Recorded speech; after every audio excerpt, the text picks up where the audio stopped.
Hey, Lena, you're up late. Yeah, isn't that a nice journal? The Speckled Cat, K-A-T, on Etsy. I looked at her site last night, but she didn't have very much. Let me type that in.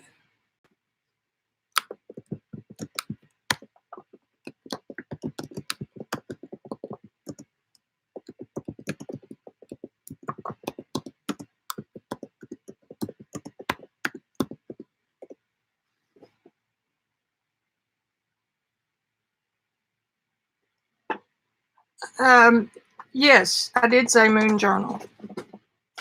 And that's depending on where the mood takes us today. This is a baby boy moon journal. Anyway, hi there. Welcome, welcome, dances. Hey, Gail.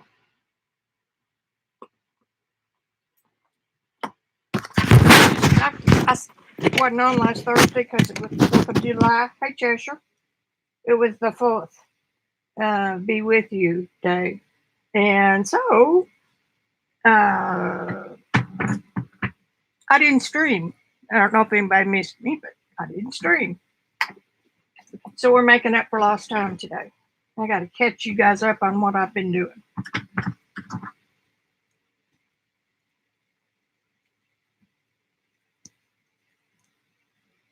We're just going to chat for a minute until... Thanks, Gail. I'm glad somebody noticed. It was 10 after 4, and I thought, I could go do it late, but maybe not. Baby, I got eyes for you.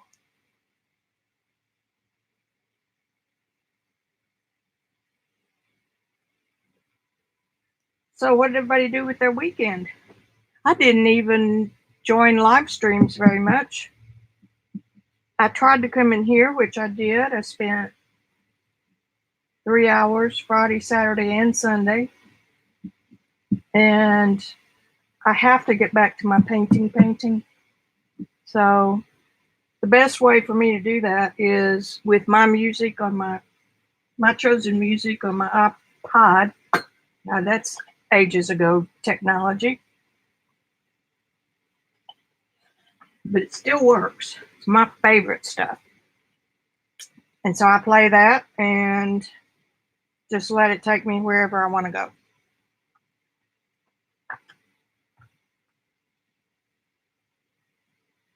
Oh, I bet, Gail. I can wear you out. I did my fair share of sleeping too, dances. But the muse has to be engaged when I paint. And I can't do that if I'm watching a YouTube video of any kind. I can do it with books on tape, and I can get there with any kind of a verbal. Actually, books on tape works great. And this is weird. The other thing is I do better if I have my earphone plugged into my ear over having it playing on a speaker. Isn't that weird? Figure that one out. I can get into the muse easier if I have it in my ear.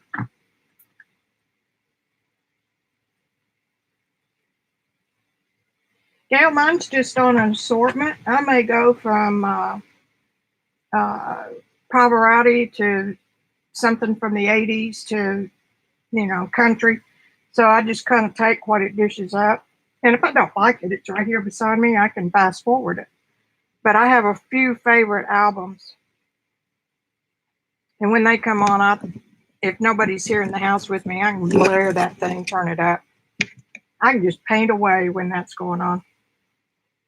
It's kind of funny, really. Especially if I'm oil painting, like one of my realistic photo commissions. I can lose myself for 3 or 4 hours that way and look up and you go, damn, I was really out of it.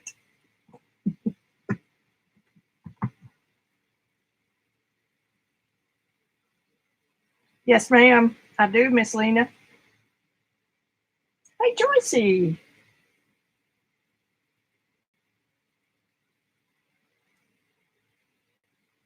I'm not going to spend a whole lot of time on these, but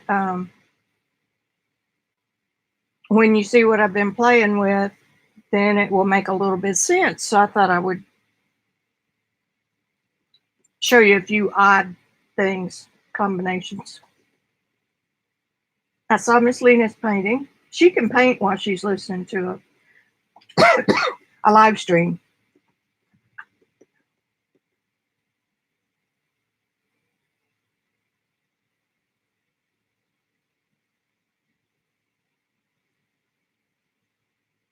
And then I've got over here just in case I need it.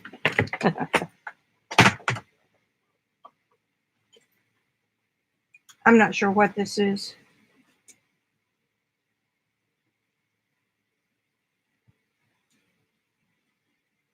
It could be Daniel Smith. It could be an assortment of different brands. But it's been there for a while, and that's been there for a long time. It's stuck. Viridian. That belongs in the watercolor master cases. So there's that one. And I think probably I couldn't find one of these at the time I wanted it, so I just did another one. This stuff never goes bad. Never, never, ever. But that's something I can show you. In December of 2001, I can show you guys that real quick because I know where it is.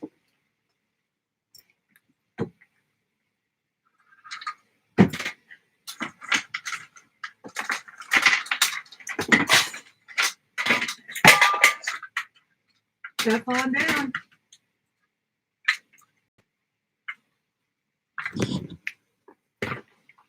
I was new to, I don't need that over here. New to arting. And we had some friends who insisted that we go with them to South Africa for a month. That was the first year after Sarah passed away, so I wasn't all for it, but we went. So anyway, I spent hours and hours searching for a travel palette for watercolor. There weren't any then. I found one Winsor Newton, and I didn't think I could get it to my house in time. So I went to Hobby Lobby and bought these little paint strips. And you just pop the top, and that paint is good. It's been in there since 2001. Isn't that amazing?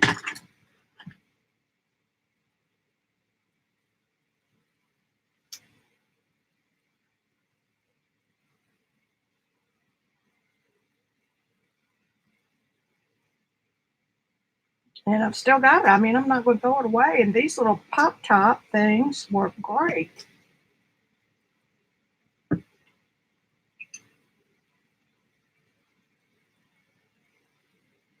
Most of this paint would be Winsor Newton.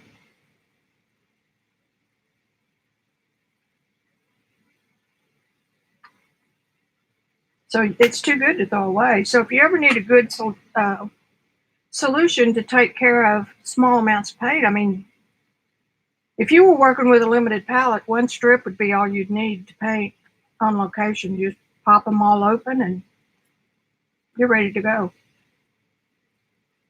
Isn't that cool? I mean, it's still cool. And of course, I had 5 strips. I couldn't go without. Those were the days when I thought I had to have every blue manufactured in my kit.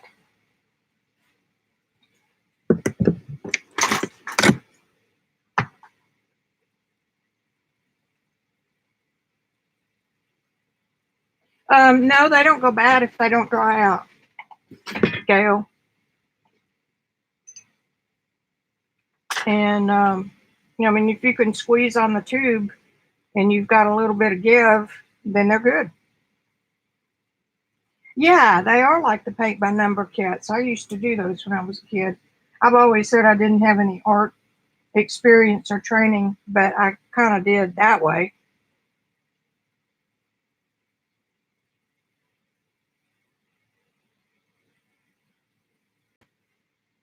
It just disappeared. Oh, weekend. All right, I think we will start doing.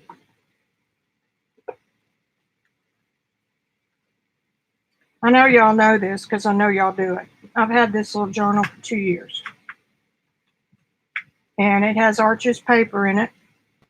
And it's by the Speckled Cat. I put her Etsy name in the description box above in the chat box. And it is leather. Look at that. Is that yumminess or what? I think I need to pull my camera out a little bit.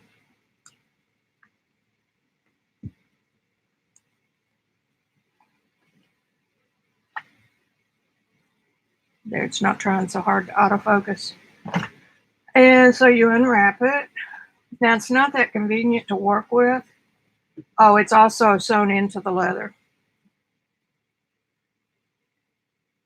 So once this journal is used, it's used.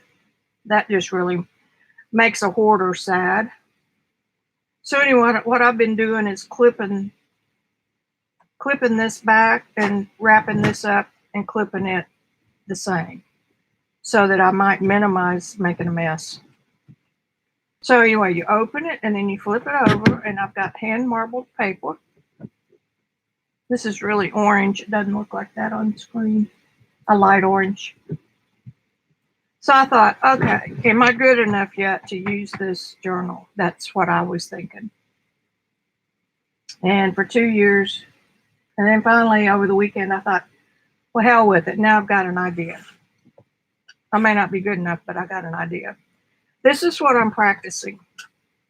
These are thumbnail sketches that anybody who's taken an art class with a professional has heard before. You've got to do a thumbnail. And in all your big books and your famous people, I've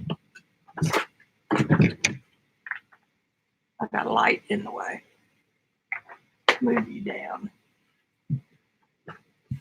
So, theory being, this is just a rough sketch of the shapes. And I use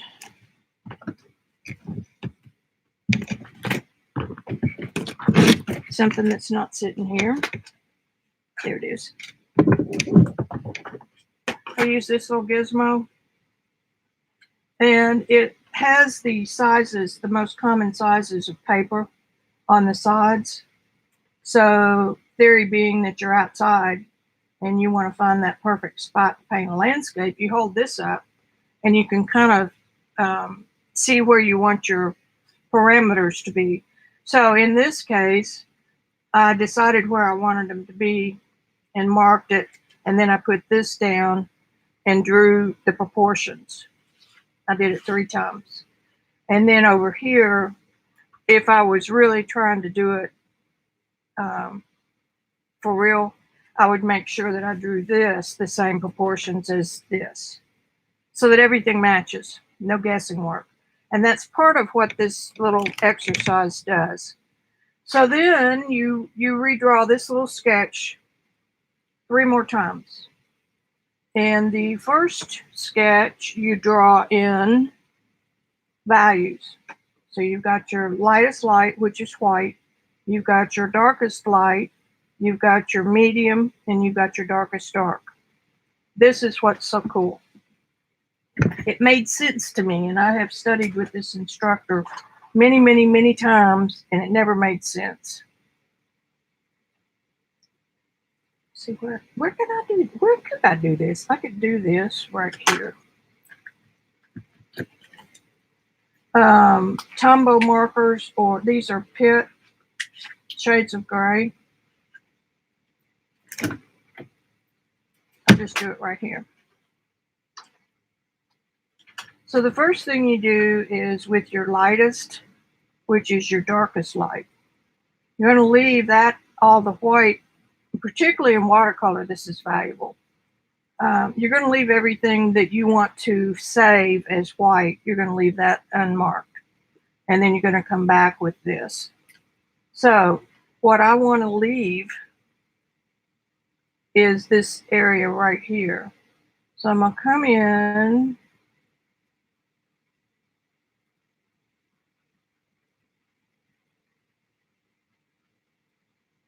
And I'm going to color everything else medium light. And you're just scratching, you know, it doesn't have to be pretty. This is just a guide. And I don't have it on here, but that comes up.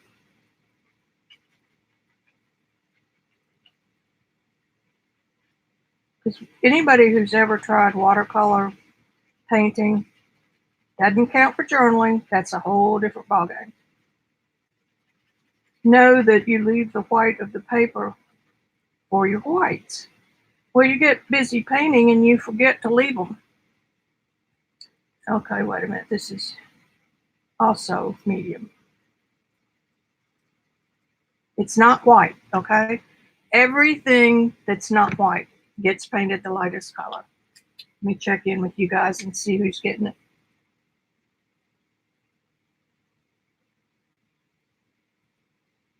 Hey, back.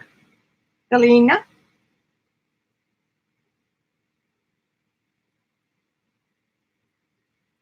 Violet, hello.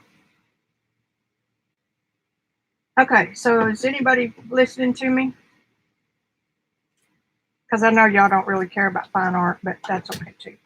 All right, now I'm in my medium tone pencil. This time I'm going to color everything except the white and except the medium, the dark light. Okay. So that's this. There's some dark light around the edges. And this. And this. And all this.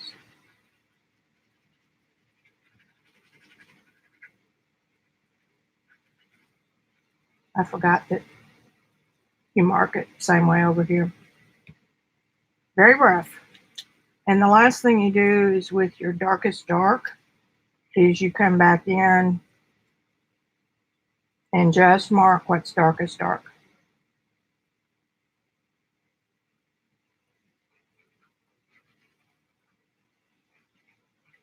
Just scratching it. I found out when I looked at the picture on the computer that this was actually a tree trunk, and in the real picture when I started it looked like it was just a stone wall. So this actually was the darkest dark. There you go. Now, when you start painting, you do the same thing. You mix up your lightest lights, and you paint everything that's not white. Oh, here, I'm sorry, I forgot this one. So then you come back. This is your same step as this one, 4 values. Then you come back with just your black, and you color in everything that is not white or dark light. So you do everything that's not these top 2 colors, okay? You leave those blank, and you paint everything that's here. And this is what's called a notan, N-O-T-A-N. It's a Japanese word for black and white graphic where the 2 shapes are different but the same. That makes sense. Kind of like your yin and yang. Except in art, you want one area to be larger than the other. You don't want your lights and your darks to be the same shape. And that's what we're dealing with here is shapes. So obviously here, our lights are dominant. And if you stick to this, you know, you'll get a better painting. So anyway. I lost my train. Anyway, this is what I did from that. I did all of this and all of this, and I put just a real teeny color here, and then I left this all white until I got to the end. So all of that was done, and I painted what I did in the beginning was I painted everything but the lightest lights. So I left the sky and I left this. And then when that was dry, I mixed up my medium, and I came in and I did everything but the white and the lightest lights, or darkest lights. I did all this. And because watercolor is transparent and it doesn't lift like gouache does, you can do that. So then the very last stage is you come in with your darkest dark, and you just come into that area or those areas and do your darkest colors. And I've worked with watercolor for years, and all of a sudden it clicked. So don't ever quit studying. Don't ever assume that you know everything there is to know about anything, because there's always something that you can refine, learn.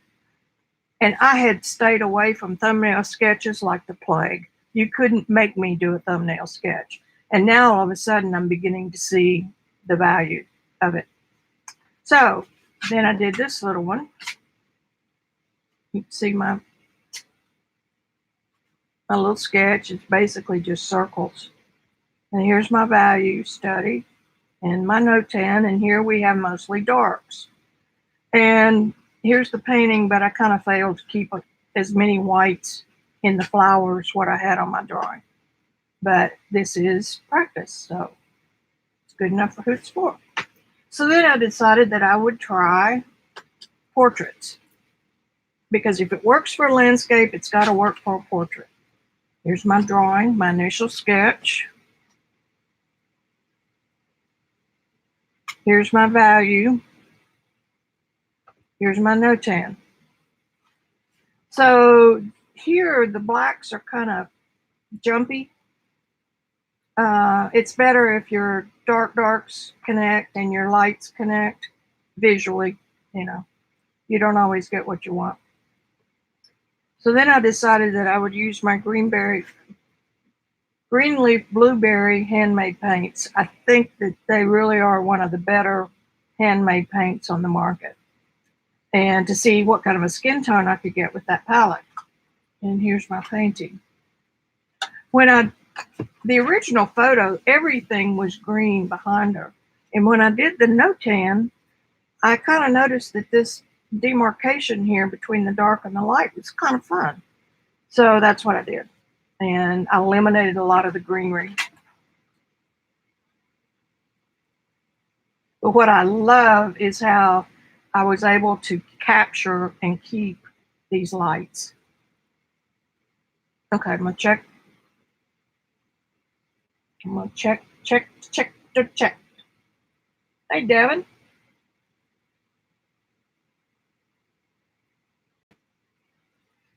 Gail, I hadn't either. I knew what it was, and I knew people that did them. But to be able to save, I mean, this chunk would be easy to save. This I would lose, because I would have come in here and put some kind of a real light wash on it. So then I did another one. Here's my sketch. Now, I was doing too detailed a sketch. It's just supposed to be shapes. Here's my value. And here's the notan. And you can see here how all the darks are connected. I did this with the Schminke palette, or Schminke, however you say it. Seeing what kind of skin tones I got. And here's my painting. And I was getting tired. It was the same day, same session, and her drawing was way off. But that's a different thing than that. And you don't have to worry about being in drawing if you're doing a landscape, because nobody knows what that tree looked like anyway. But you kind of do have to pay attention when you're about to color. And so instead of continuing to work on this, I just quit. And I ended up with some pretty neat stuff going on and colors going on. So then yesterday, I did both of the girls again. Same problem, got way too detailed in the sketch, and it's horrible. Here's the value study, and here's the notan, and here's the finished painting. I took some pictures. I did. Let me remember where, if I can find them. Okay. Okay, here's my first lightest lights.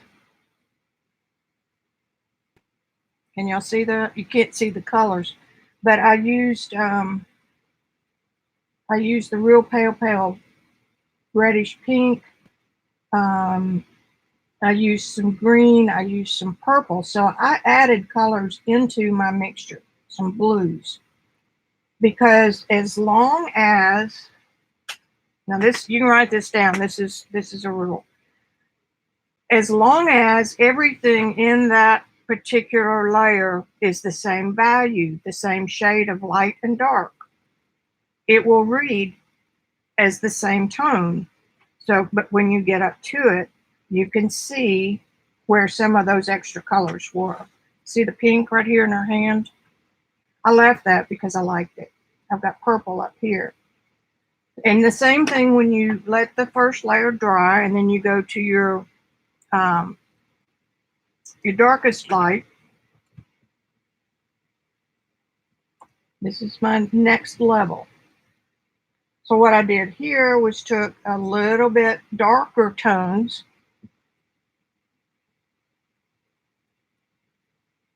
and I went over everything. And again, I'm saving that white. I'm not touching it. Okay. But I'm, just because it's that darkest light doesn't mean that everything on that layer has to be the same color. Okay, you following me? And then here is the, yeah, that's the medium. And again, still leaving, not touching it. And then I added the darkest darks, finished her hair and her eyes. So there you have it. And let's check this other one. Awful sketch. See, I'm still not just drawing an oval and putting the, box of shadow. Here's the value study and here's the no-tan. For comparison, here's the one I did the previous time.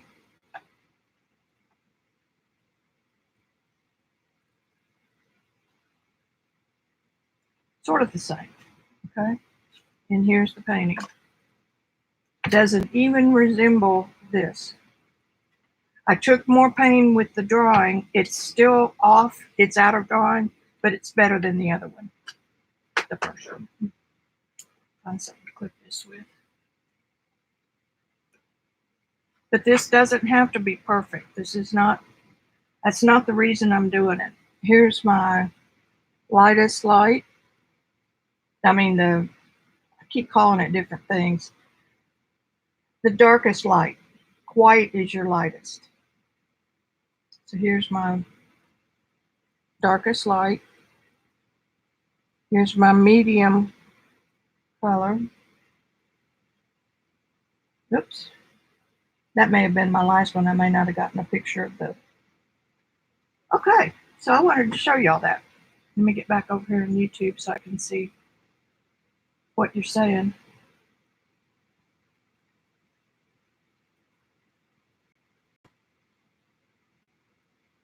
Oh, thank you, Gail.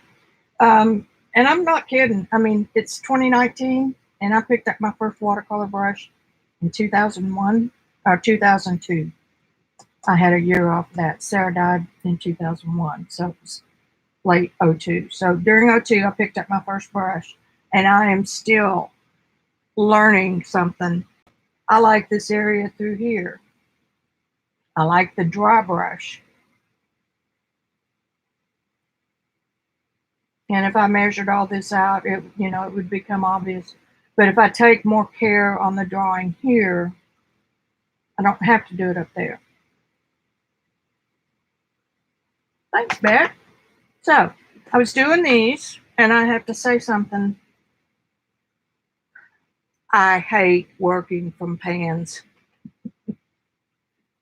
I hate it. Because you can't ever get them wet enough. Get that out of the way. You can't get them wet enough. You can't mix a big enough puddle. And look at all these pans. So the first thing I'm going to do is show you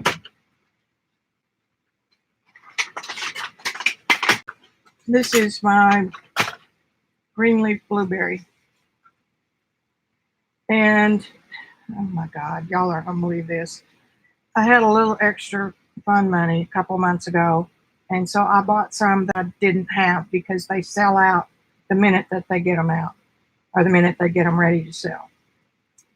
So I looked on my phone where I had a list of the ones I needed and I ordered most of these again. Duh. So I'm still missing a few, and I have a tin in here of 3 that I can't find. Now that is pitiful. So anyway, some things you just can't do anything about. Let me call you sweetheart. Okay, bead paper.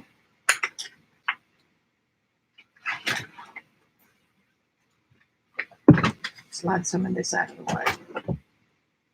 Don't tell Kimberly. The thing about the green leaf blueberry that makes it cool, number one, they do a beautiful job milling their paint. Number two, they sometimes use rocks around the Colorado area and grind them up to make pigment. That's cool. But most of these are very earthy colors, which you know are not my favorite. So yeah, there you go. But they're good for landscapes. That's what I did. Let's see it. I did one a couple weeks ago on a small piece of paper. But here's what I was doing yesterday, and I thought y'all might enjoy it.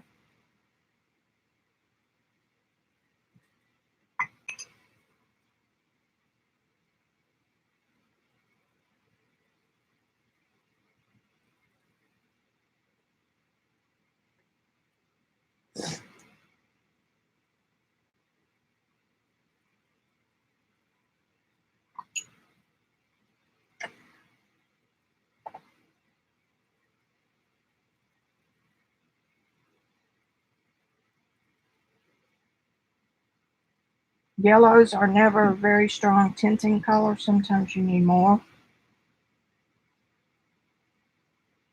Right here in this sweet spot, or in here where it's a little more blue, that's your darker flesh tone. Up here where it's mostly the red and yellow, that's your lightest skin tone.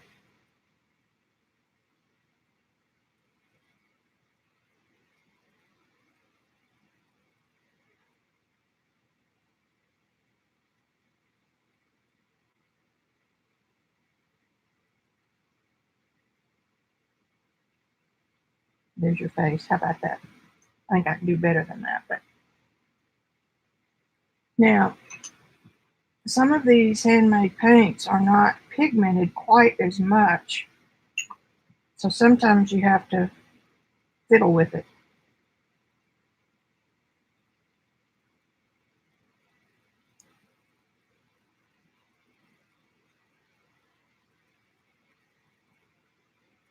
Okay? And then you can come back into this greenish color.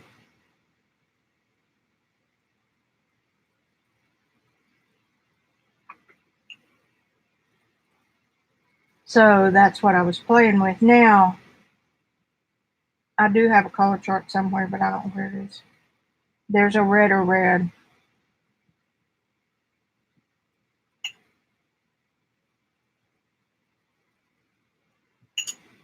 Let's use this goldy yellow. Yeah, let's use a different blue. Doesn't really make much difference. Now,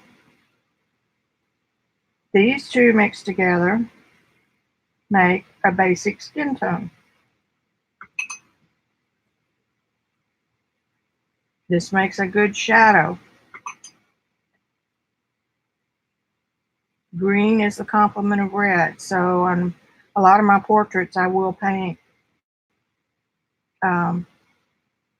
green as an undershadow for skin tone, and there's your neutral. It doesn't matter what these three colors are.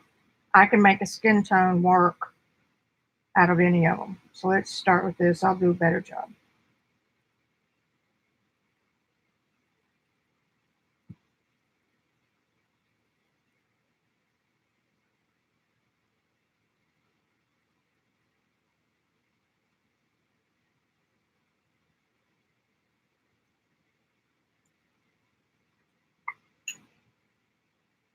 Let me pull from here.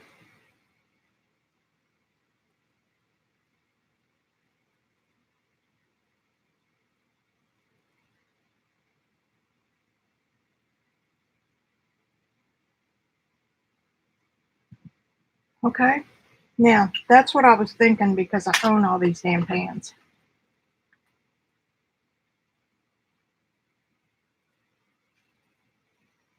Oh, you're welcome, Violet. I like to do this. And if y'all ever want to learn more about this, I have a class that teaches you this for oil, watercolor, pastel, and encaustic. But you got to want to learn how to paint. Look how beautiful. Now, y'all laugh at me for my mud. Look how beautiful this purple is. Camera, of course, doesn't do it justice. So in this triad, you've got purple, red, yellow, green, blue, and neutral in the middle. That's pretty cool. You can paint an awful lot with that palette. Okay, now close this up.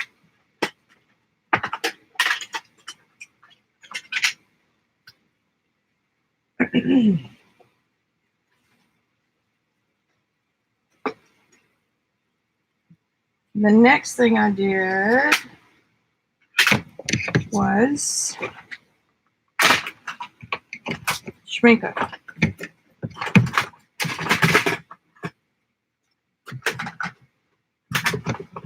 See, everybody was buying these sets and these pans, so I did too.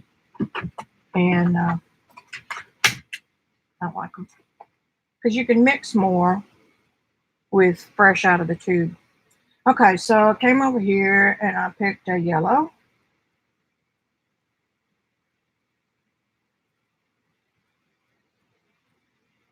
Get some good water in there. And I picked a red. And I picked a blue. Any blue. Now, so you can tell the difference already using professional watercolors.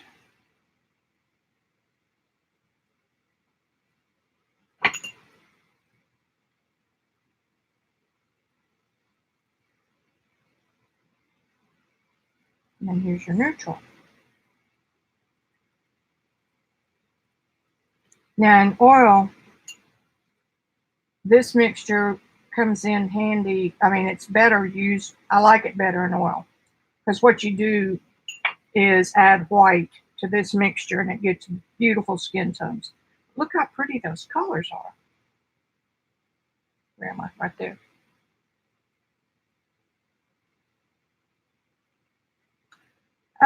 So my point is, it doesn't matter what colors you use. As long as you have, let's do this one.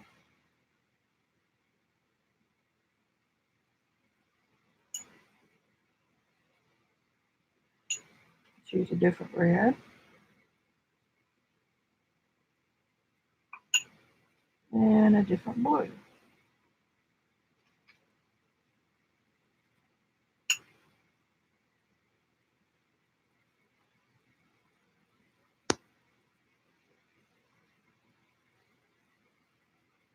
I'm not paying any attention to warm and cool colors here. I'm just choosing a red, a yellow, and a blue.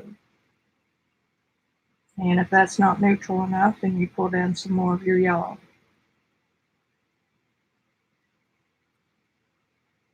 One way to get it neutral enough.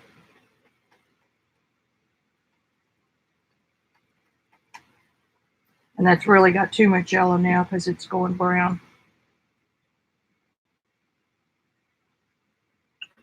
And And again, this right here is your flesh tone. And you just adjust how much of each one you want. Now, if that were to be a darker skinned person, you just add some of that in. If that's the case, then you may want some greenish tones in with it.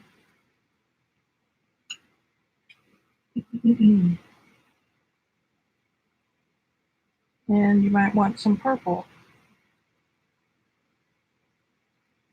Now see, this is all one, this is an example of all one level. Okay, all these colors are painting out at the same level of darkness.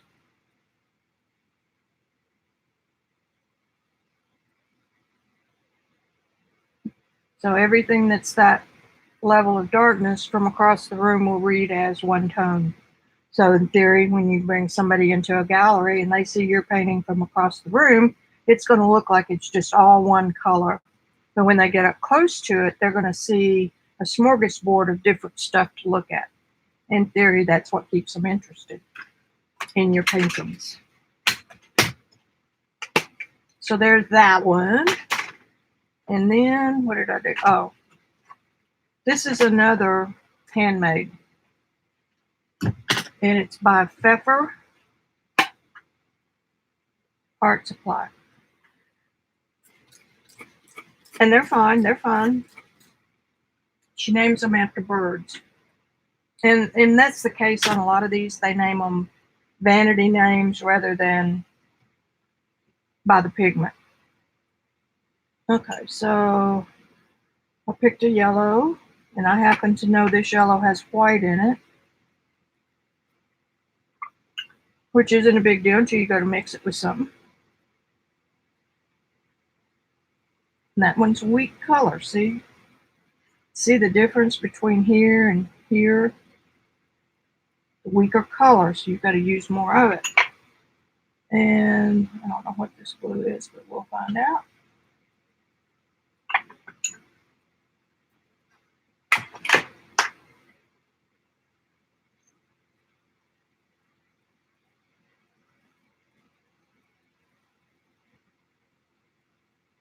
And a little bit of the green on my brush.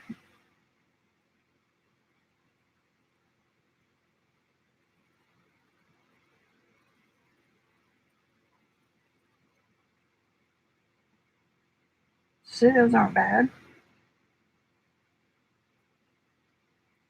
And the handmaids aren't any less expensive than the others, than the good ones. These neutrals in here are gorgeous. You see how this one's settling out with the yellow and the brownish and the red. Now over here you've got some beautiful color. Watercolor means water. And without water, you don't get watercolor paint, which means let the water is the biggest component here.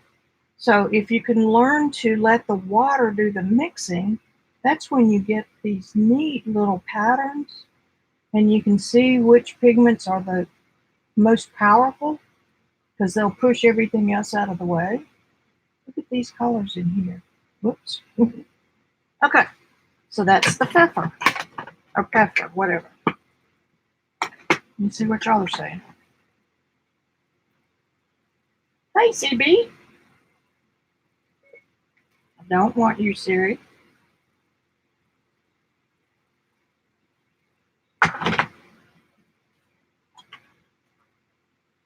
Why is that still showing?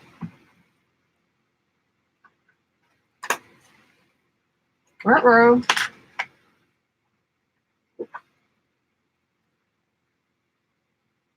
Stuck on. Oh, my button wasn't pushed where I was on hold on my picture. Okay, enough fun with Vicki. Okay, now we're going to flip it over.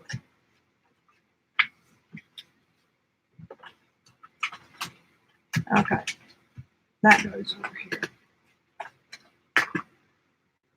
this is a Rembrandt set, and I partly swatched it, but didn't write the names down. And every time I turn it over, things fall out. So I need to get in there and fix that, because these are really, really good paints. Come on. Give me some room here. The studio was not meant for lots of stuff going on. Same thing. We're gonna, you know what? We'll get another piece of paper so we can see them at the same time.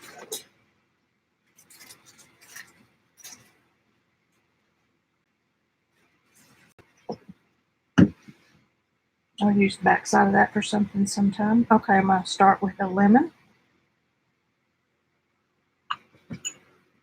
Start with something a little bit more like a cad red, which is a red that leans toward yellow. And then a blue, kind of an ultramarine.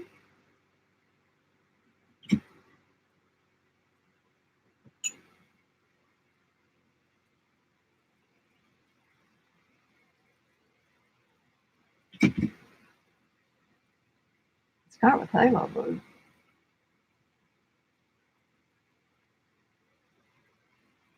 This combination of a warm red and a cool blue gives me a beautiful rusty color. I use that quite a bit.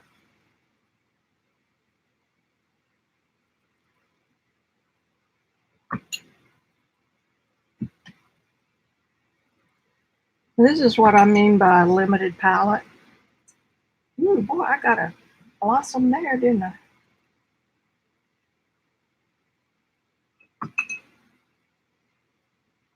And now here's our neutral. Doesn't have enough blue, you just add a little bit. And we'll come back to that. Let me show you another yellow and red.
I'm not getting much color intensity because my paint is too thin. There, that's better.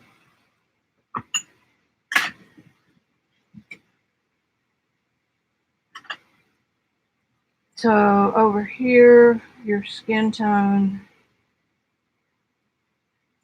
red will be a little brighter. If that's too bright, you can tone it down with the blue that's in there or the green. Where over here, you've got a skin tone that looks a little bit like that. And if you want to tone it down again, I was trained to use green for my shadow color on skin tones because green is the complement of red and makes a grayish red, which makes it turn, okay? I don't like blue or purple so much because it looks dirty. It looks like somebody needs a shave.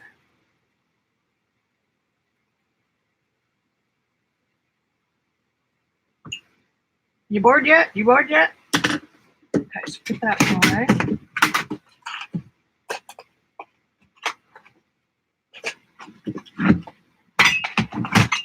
This is great paint. Really, really good paint. This is Da Vinci.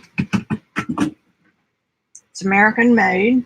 It's the quality of Winsor Newton and Daniel Smith. but they sell a great big tube for about the same amount of money that the others sell a small tube for. Okay, pick yellow.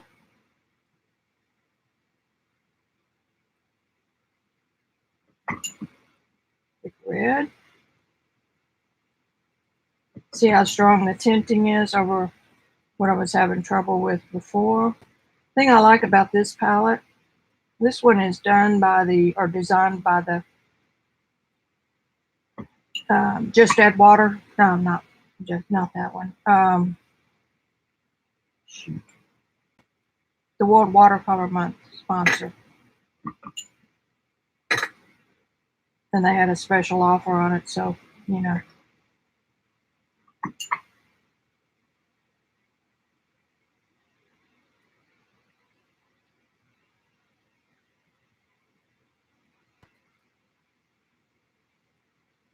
Here's your skin tone right there. Because these are all three similar, any color that you use mixed from here will be harmonious with every other one. That's why if you're going to paint faces and stuff, you're better off to mix than you are to buy a skin tone and then buy a dark skin tone. Okay, so there's Da Vinci.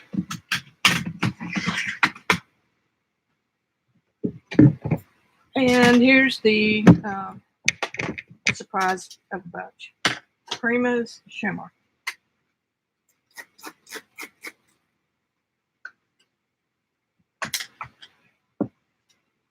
This is kind of icky because there is no blue. But anyway, we're going to see.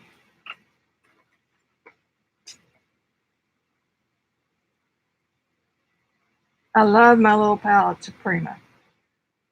I don't use them because they're artist quality or because they're a substitute. I use them because it's so nice sometimes to have, just pick up a palette and have a color pre-mixed and they all kind of go together. Use the silver.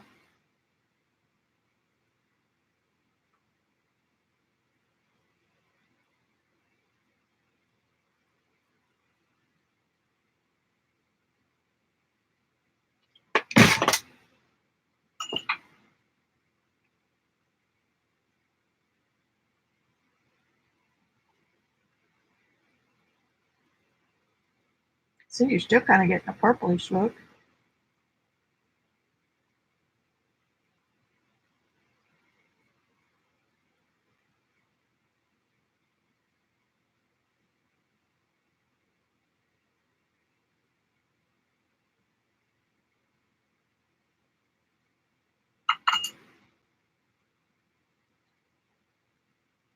Your skin tone would be somewhere in here. And your darker skin tone would be somewhere in there.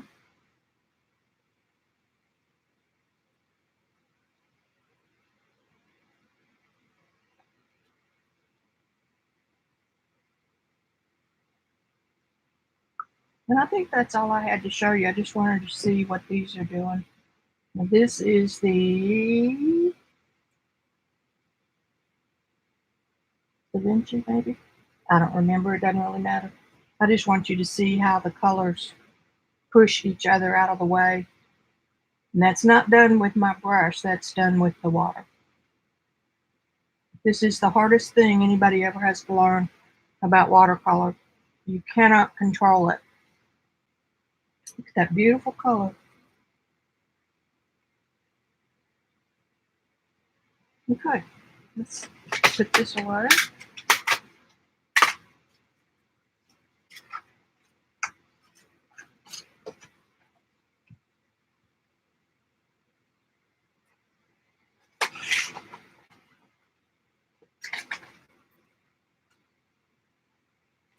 Get some of these out of the way.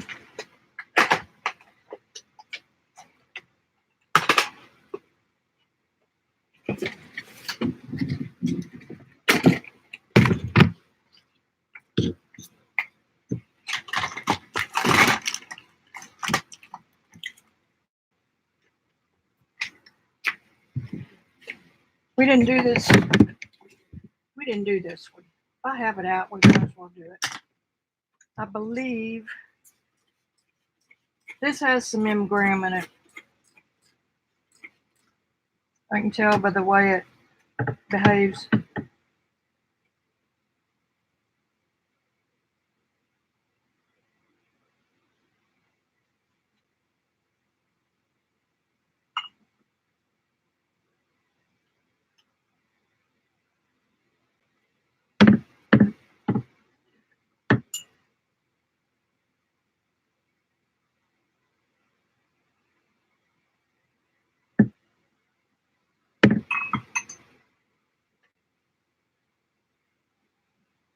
That's where that extra water's coming from.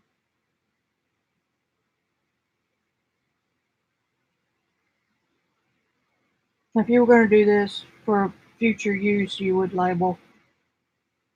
See how clean those are?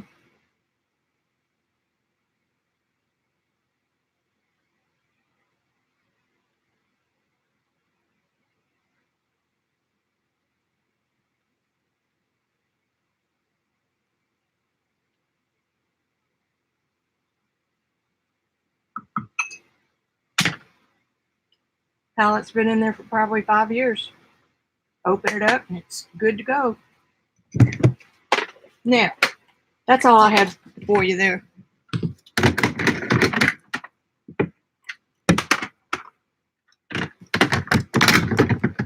Okay, everything's, we're not going to have crackle edge.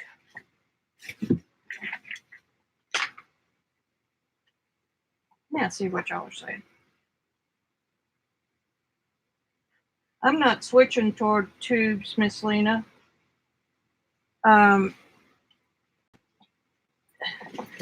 That's how I learned.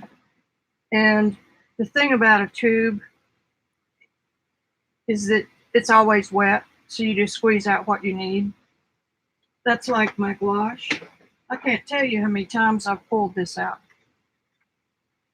And I'm basically dealing with a yellow, a blue, and a red. And with gouache and oil, you use a lot of white. The reason the black is here is because I had a specific color I was trying to get to for a background. But that's what these are. Now I can come back in here.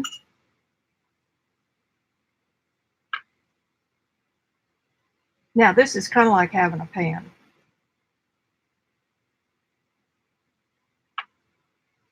Now the trick about gouache, I know everybody's buying it. Get your brush wet. Dry it on something, squeeze it, and that's all the water you use. Let me go in the back.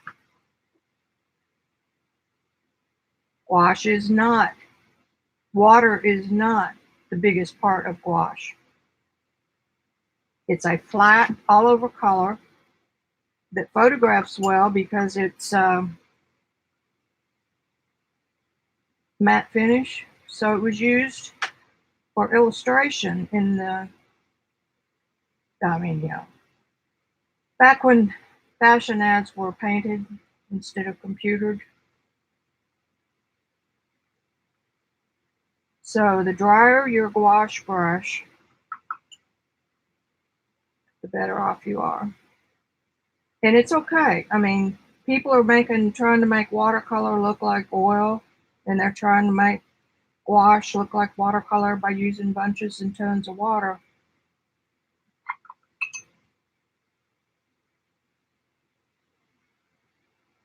But it's more of a dry medium. I mean, you use water, yeah, but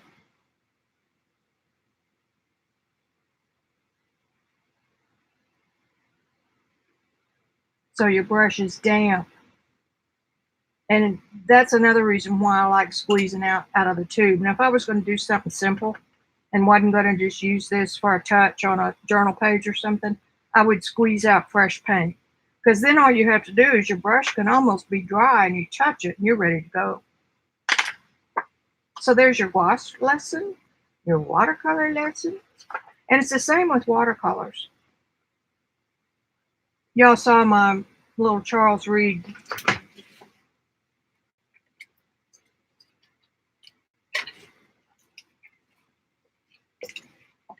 box. Now he's the master, not me. He was the master, bless his heart. This is what he painted with and all he painted with. This way. Warm and cool red, maybe an orange, 2 or 3 blues, never white. Well, he used a tube of whitewash. Not very many earth tones, maybe a raw sienna. He didn't like earth tones so much because you can mix them real easy. Every morning when he got up and got ready to go out, he would just fill these up with fresh paint. And the fresh paint would activate what was underneath it, and he was good to go. But it was soft, where this, of course, is just like a pan. Okay. You'd think with all these tools I've got, I would paint more. Back on chat.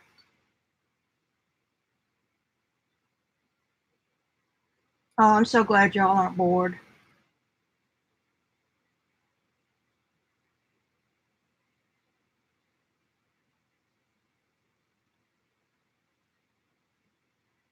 You would, you'd get more saturated color.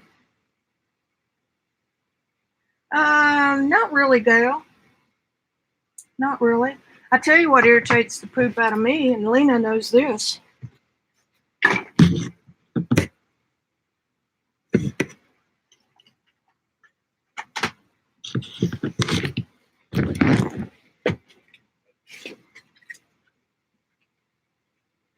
I have not painted much with these, and look at how divoted they are.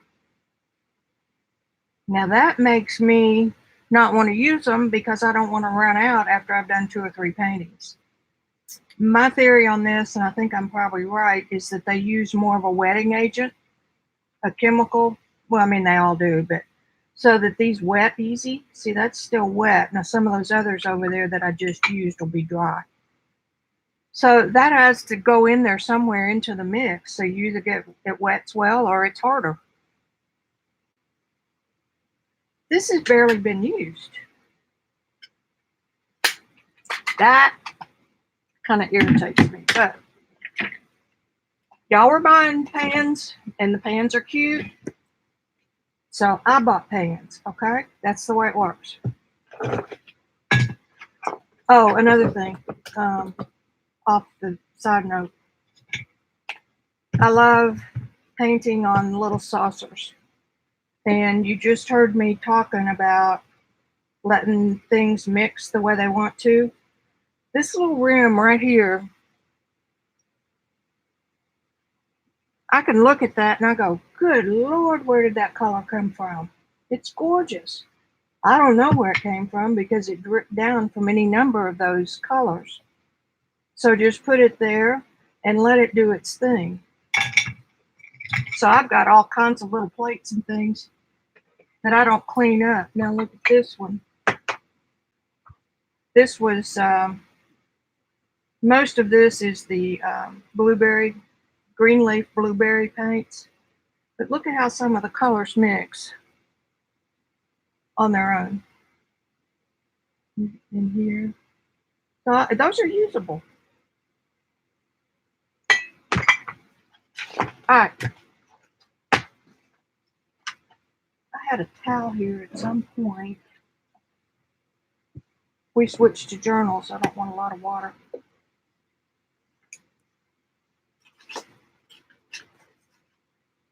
Now, just because I teach all these things doesn't mean I practice them. I am still a student, just like everybody else. Like the thumbnails. I've known about those forever. But I never did them because they didn't make sense. I was ready to get to painting. I was in a hurry. Well, I've kind of learned that being in a hurry is not your friend. All right. The other thing I did, you can see it upside down, maybe. Cover your eyes.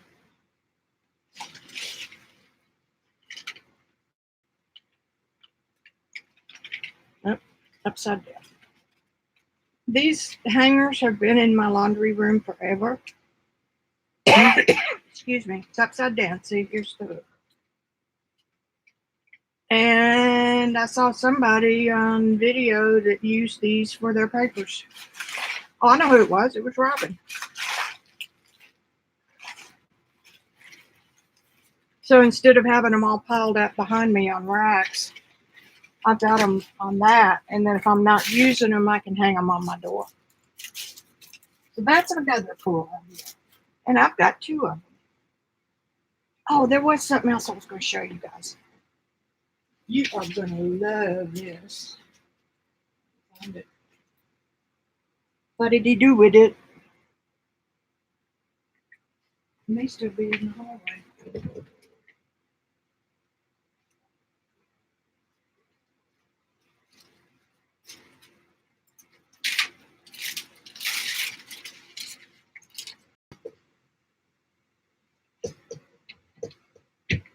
I'm coming. It was still in the hallway.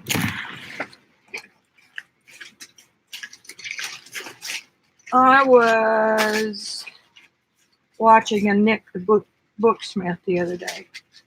If y'all don't follow her, she's really, really good. And she went through this whole long experience. Oops. Bet you didn't want to see that, did you? This whole long demo, I mean, it was like an hour and a half, of could she turn paper into glassine? And guess what? She could.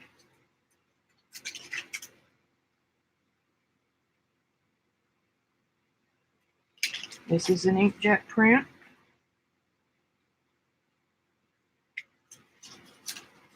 Another inkjet print. Depending on what your print is, determines the amount of transparency you're going to get, and the paper makes a big difference.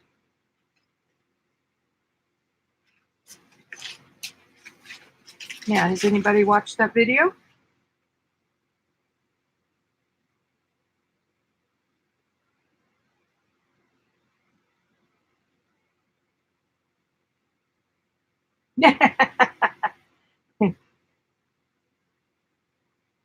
Drum roll. Yes, I can stand on my head, but my belly gets in the way of my eyes. Oh, that's just gross. This is clear spray paint.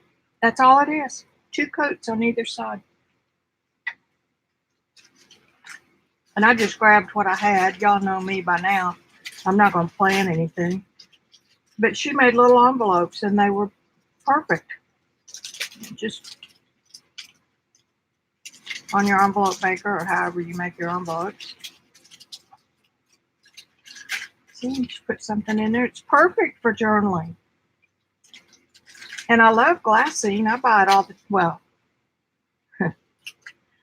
a full-size roll of it bought 10 years ago for your pastel paintings will go a long way. But anyway, I don't use it either because I don't want to waste it.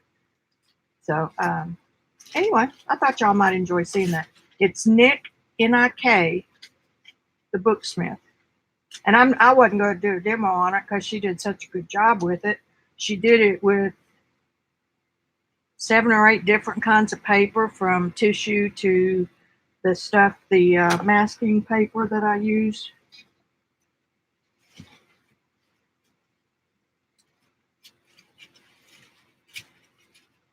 Can't put my hand on one.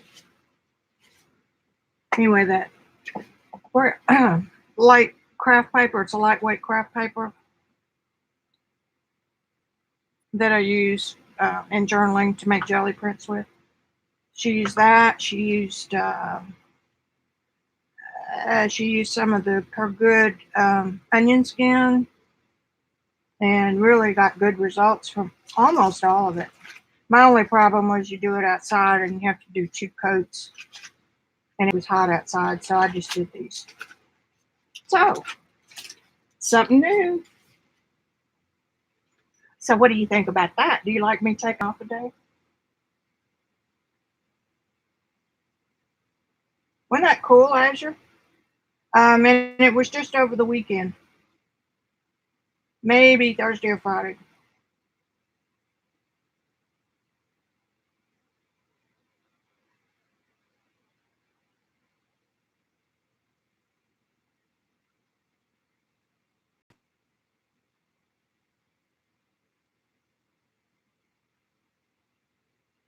Yeah, and these are those pants hangers that have like 5 or 6 things, and they go vertical when you hang them.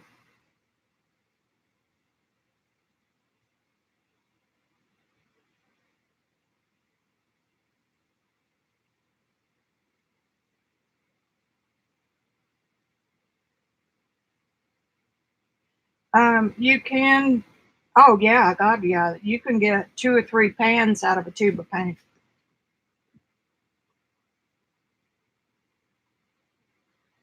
However, um, some of the pans by places like Sonalia and some of those high-end brands have a different formulation in their pans than they do in their tubes because the pans need to wet easier. So sometimes the paint straight out of the tube doesn't re-wet very good.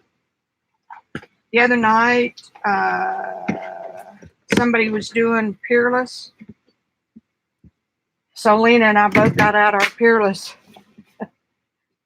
folders. And I found just doing some research while Colleen, maybe? I don't know. I get y'all's stage name mixed up with your real names. Anyway, I came across a new manufacturer, like We Need New Stuff, and I'll give you the name of it here in just a minute.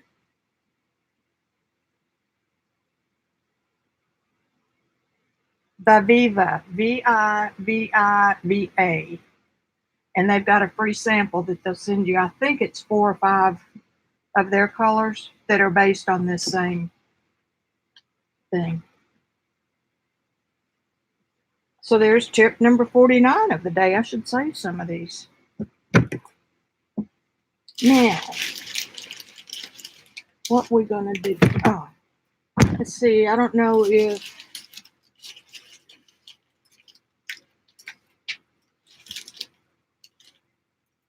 I gotta find the journal first. Moon journal. Where are you? Man in the moon. See, I cleaned up and got all the papers put away. There it is. Nope, that's not it. Now I can't find anything. Drat.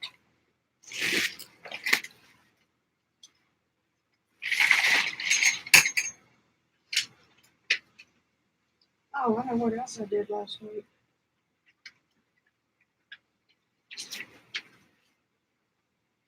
I haven't already ruined it.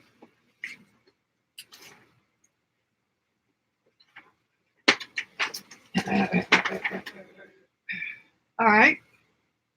You're going to play that game with me today, huh?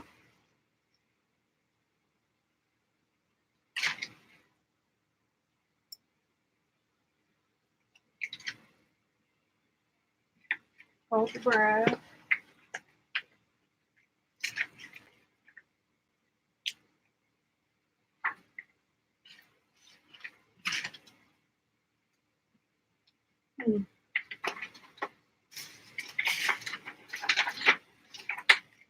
Well, I guess we won't play with the moon journal.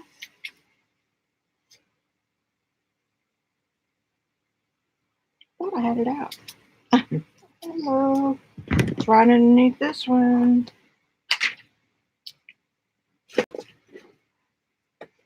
Dances, I think. Dances.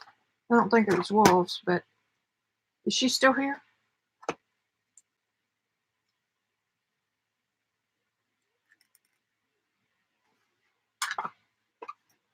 So this is the moon journal. I did work on something. I worked on my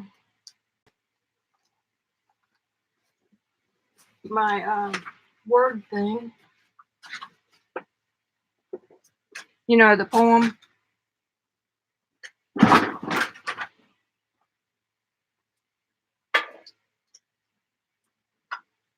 No. Okay. That's not going to show up now. I need a handler. Anyway, this is the baby moon.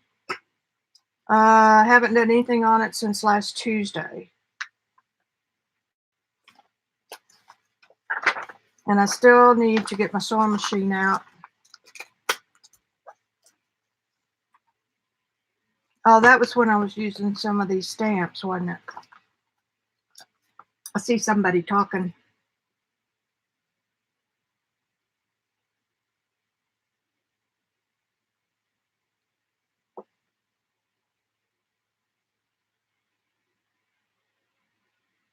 And you can, back on the stuck lids, if you hold them under hot water, sometimes that'll loosen them up.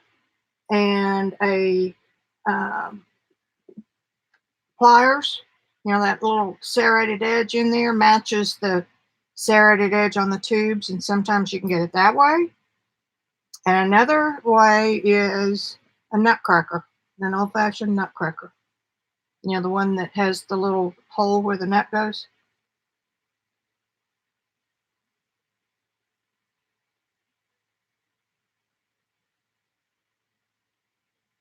Yeah, that's who it was. It was Xandra.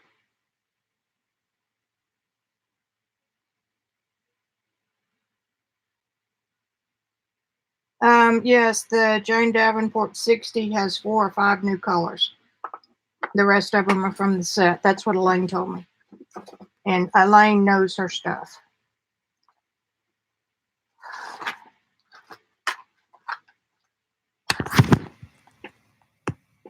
This little baby hadn't been played with in a while. I'm going to play with her. Y'all don't care, do you?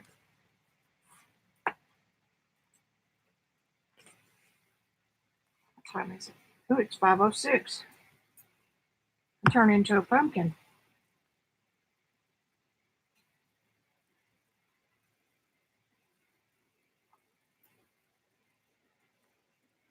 Got a bracelet. It's unhooked. Something else I saved. I didn't wear this for the longest time because I didn't want to ruin it. Got it in Prague.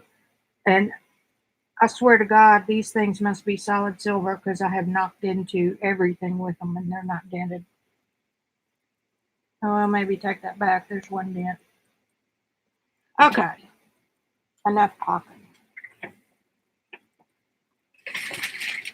Pull my hangers back up with my papers on it. And pick one and go to town.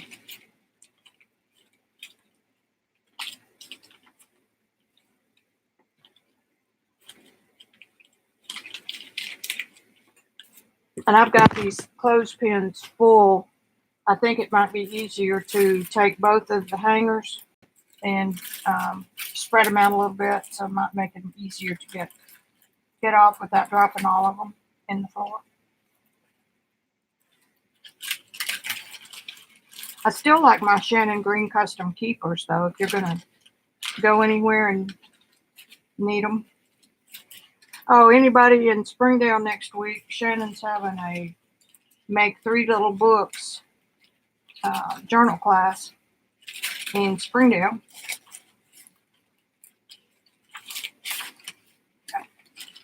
You can't find one you like and pull on it. They all come out.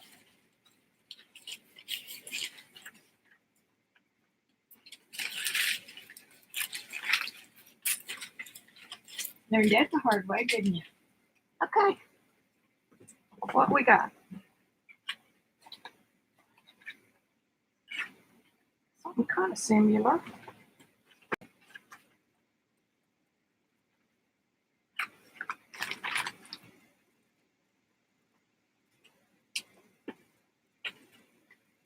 I found this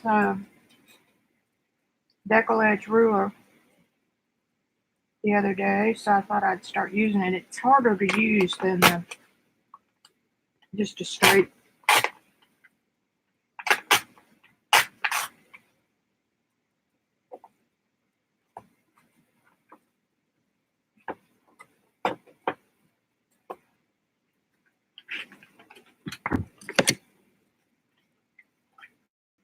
Gives you a nice torn edge.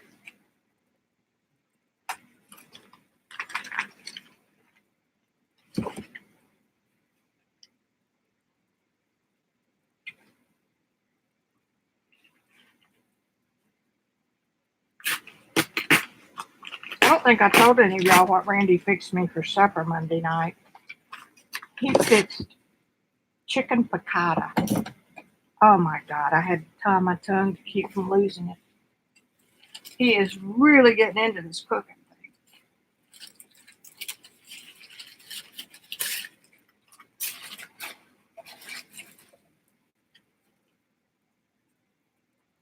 That one fell out, so it's kind of like reading tarot cards. Oh, that one fell out of the deck. That must be yours. All right. I hadn't worked in this book in forever. Well, I guess since I started the Moon Journal.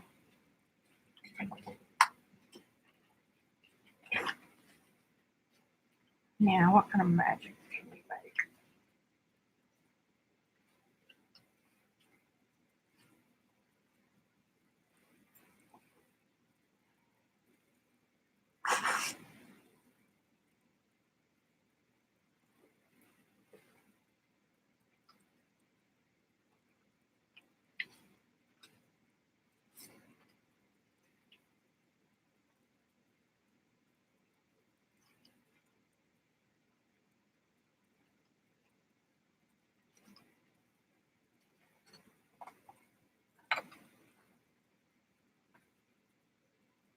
Oh, for the days when I had a studio that was so neat I could get 3 people in here to study or to practice.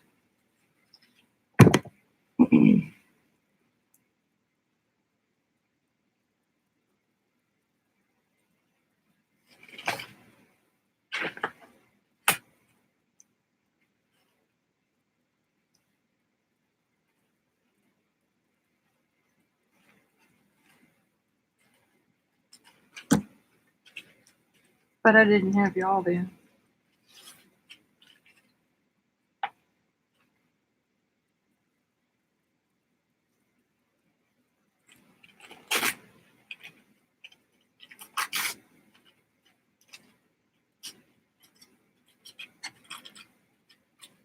Thinner papers don't like this ruler, that's for sure.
I wonder if somebody borrowed my glue stick.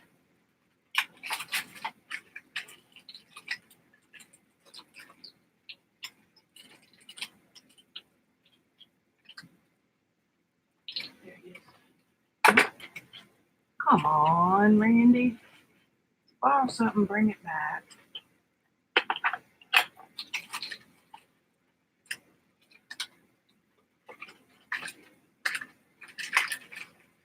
Well, I got one left, one new one. I need to order some more. So I guess that'll just be my reason to order them. Oh, I know where it is. Bless its heart. I'm sorry, Randy. It's in this little thing I put together for the baby moon.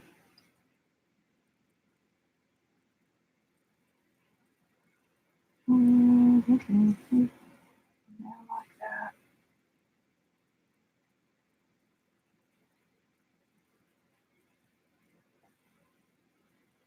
Quit laughing. I I can feel you laughing.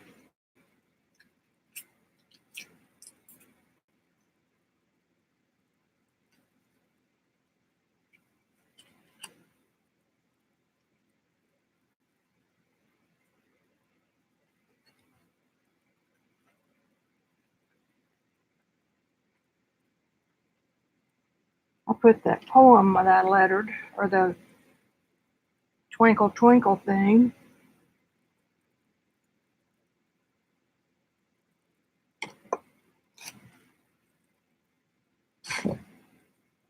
I lettered it on a piece of Duralar.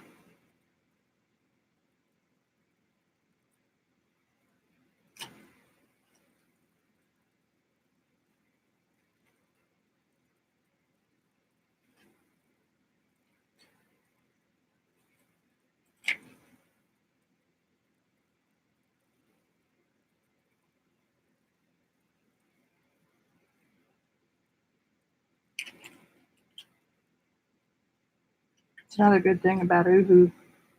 Ooh. It's kind of repositionable.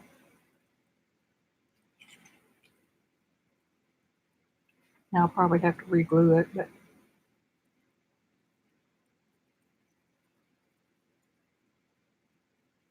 that'll do.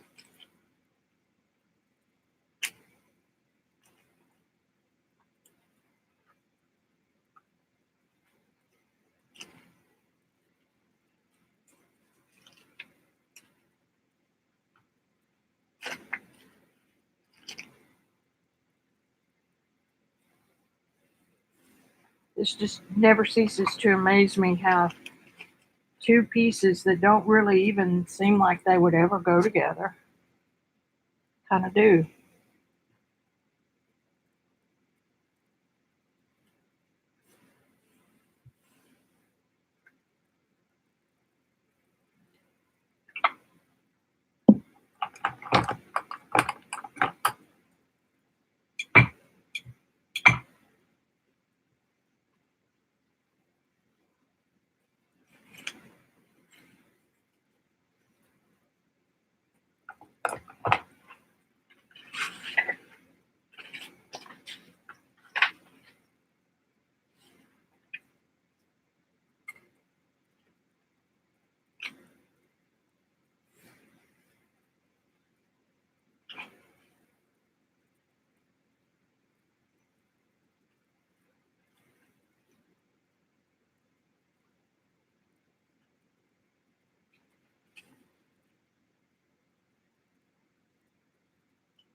I still like tearing over having to have a cutting thing on my desk.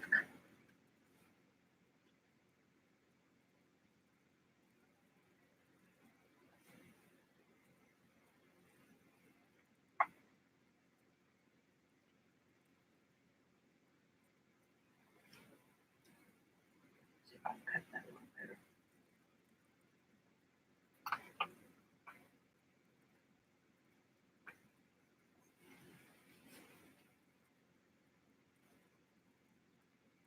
No. Yep. I'm looking at the lines in the book.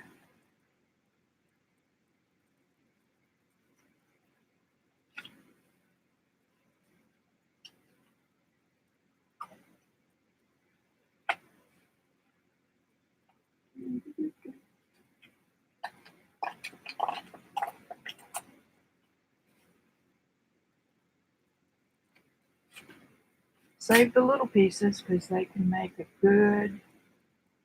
I'm just going to slide that over, get this straight at the top, trim that off later.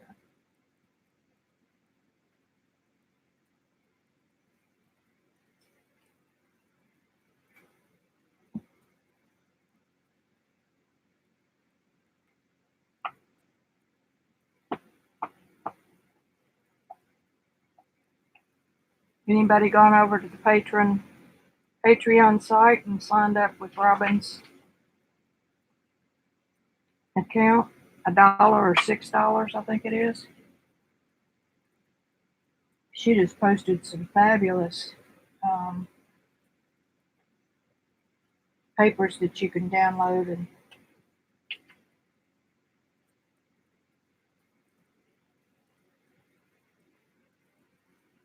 that's good enough. Good enough for who it's for. Using your own work. I'll get it out in a minute.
I'm playing off the orange here and the pink here that I think is orange.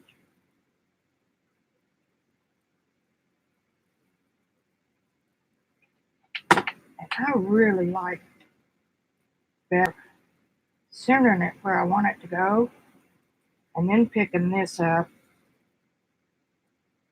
Because I have a lot of trouble getting things recentered after the glue's on them. Or repositioned, I should say. We went out to lunch, had a hamburger with my mom and dad today. And she has the most gorgeous, whitish, sandy hints of gray hair, white hair. And for some reason, she doesn't like it. And she put a brown rinse on it. And it looks like shit. And she knows it does. I'll show you a picture.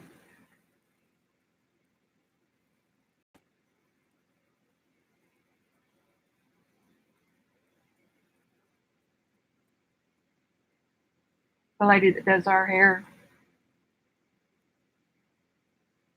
for 25 years, she would kill me if she saw that picture.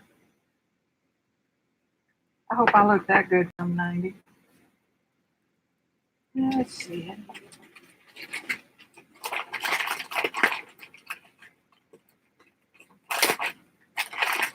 Or maybe 91. God, how old does that make me?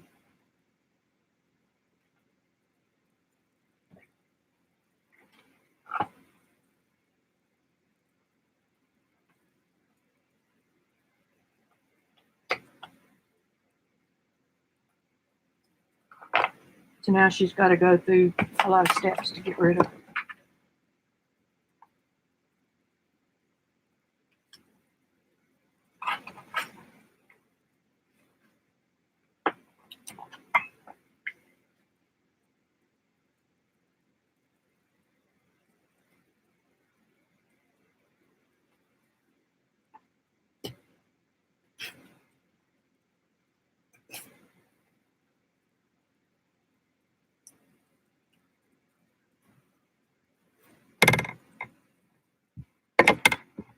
Ooh, I got right into that page. Oh well. Robin's the perfectionist, not me.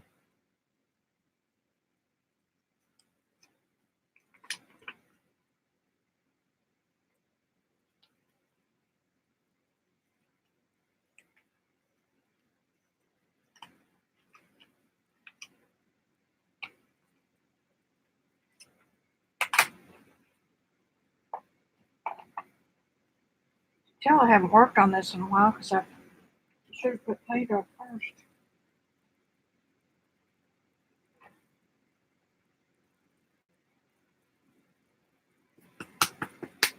Oh, remember the other night I said when we were talking about Peerless?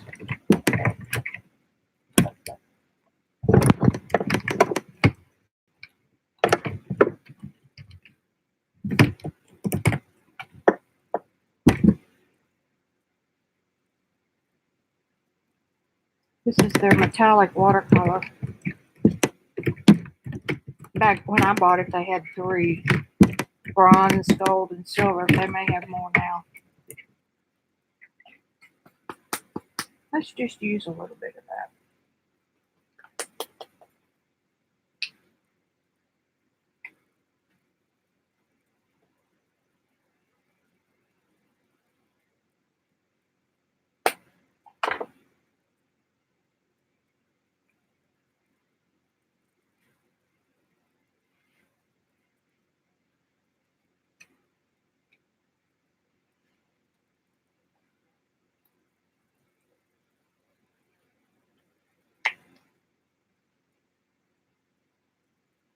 I save it, right?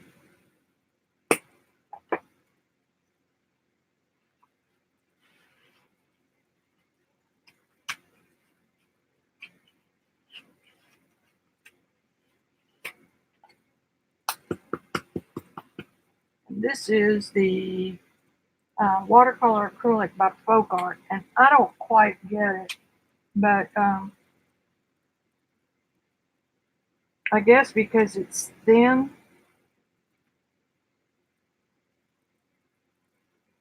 Moose poop, Joycey.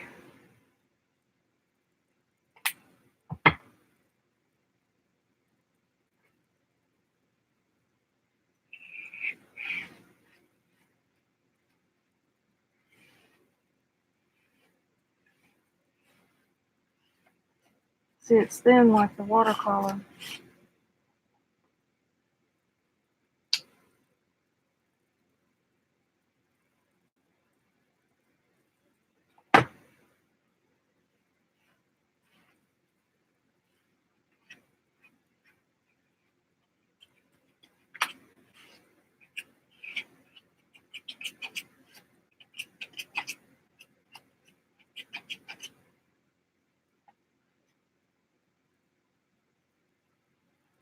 Now, going using it like acrylic, you will go through that watercolor.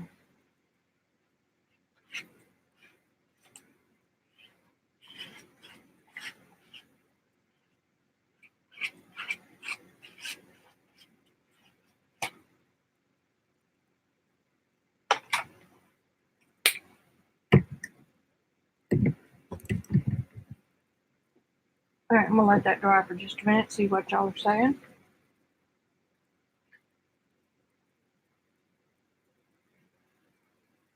How's the buffering been like? I haven't really noticed much, unless it's doing it right now. There we go.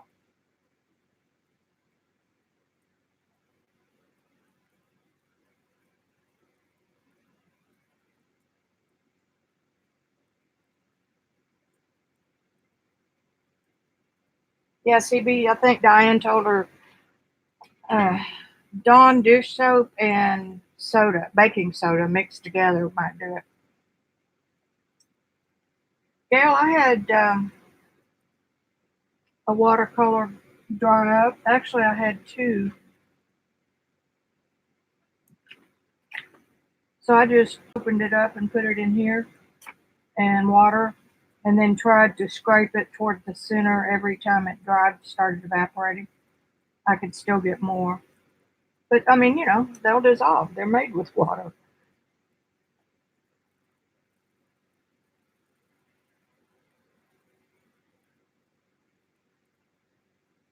Bye, Leanie. Or Laney.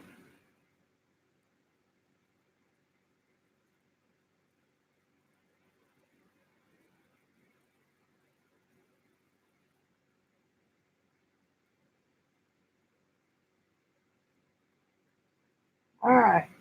Hey, Shauna. Yeah, they'll work. Just cut that tube open and put it in water. Put water in it. All right, I'm going to turn this on just a minute.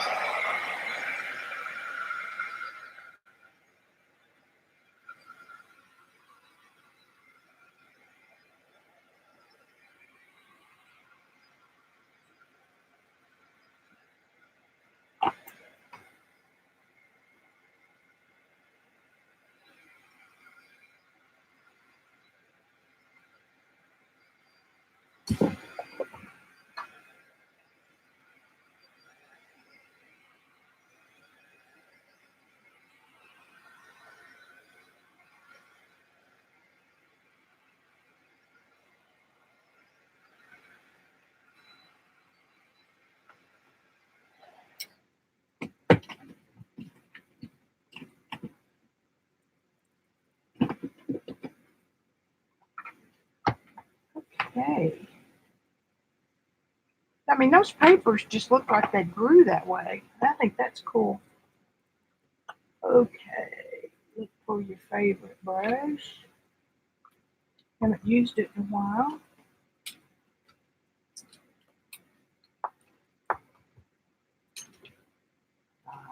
Nope.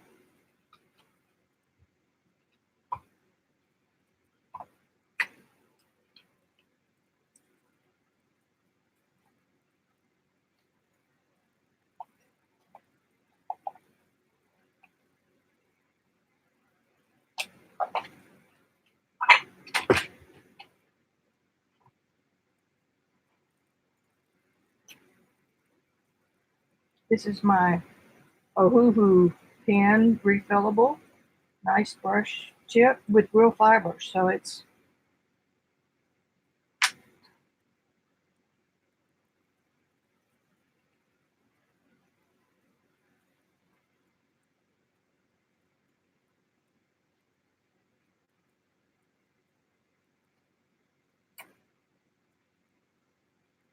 just got to get it primed. I'm glad it came with one of those refillers too, because it flat goes through the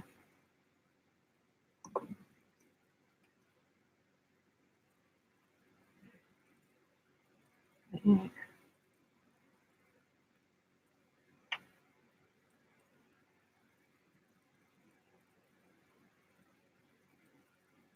Which is where it may be now.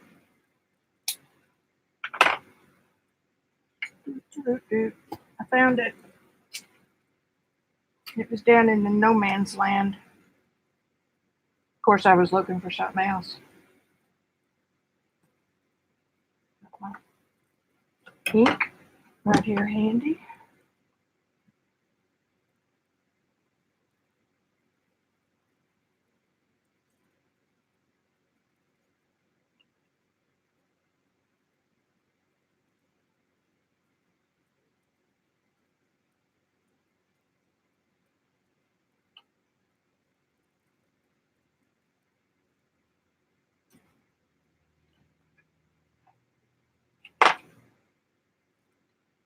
Every stick, every mark making tool you have makes different marks.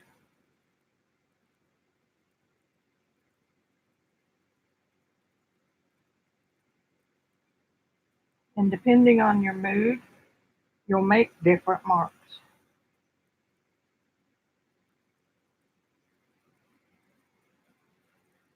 Some days they're swirly and some days they're angular.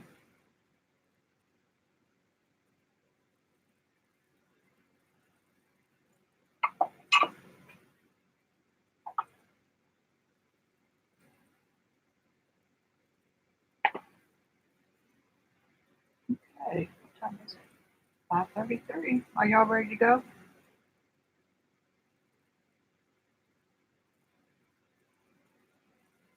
I can do another one if you're not ready to go. Bye, Gail. Bye, Lena. Oh, you're not going. I think that I am going to let y'all loose. And there's an awful lot of ink on there, so I'm going to let that dry.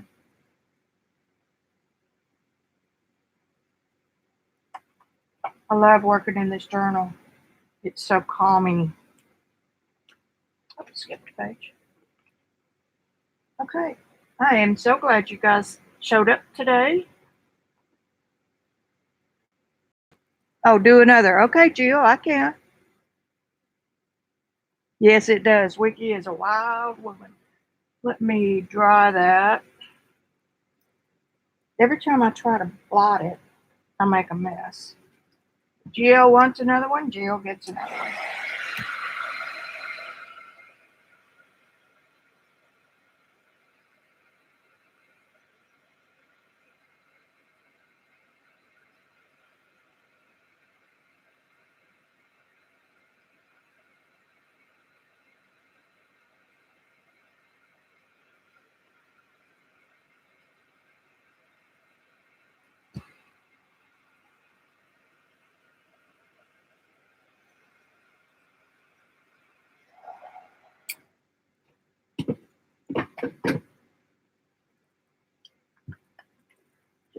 about dry. That didn't take too long. That paper wasn't painted first, so it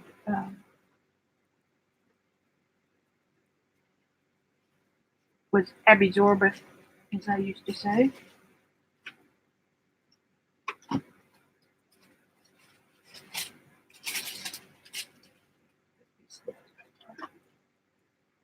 All right, let's go to the one you skipped. And let's see what we can do.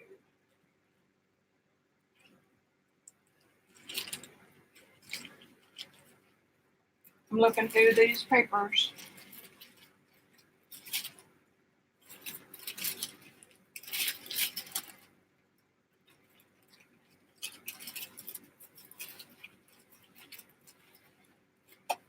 Okay, I got to figure out the clothesline thing.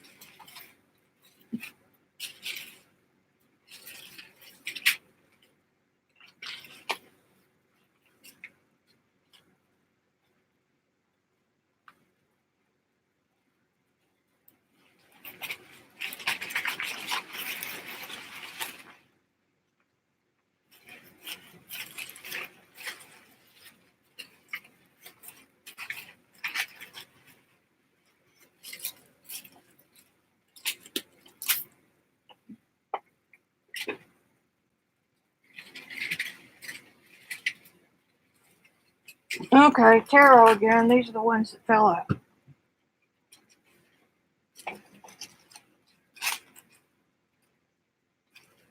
Kind of neutral. This is the one that caught my eye.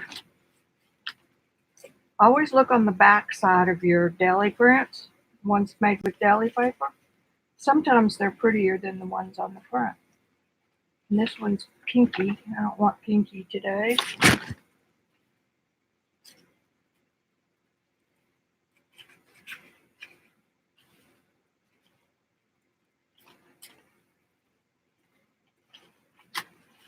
And then I've got that one. They're all kind of in the same color range.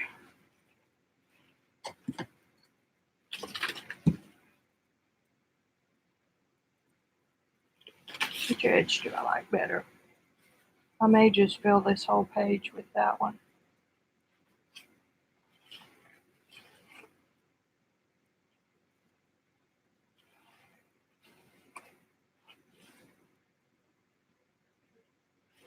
Okay.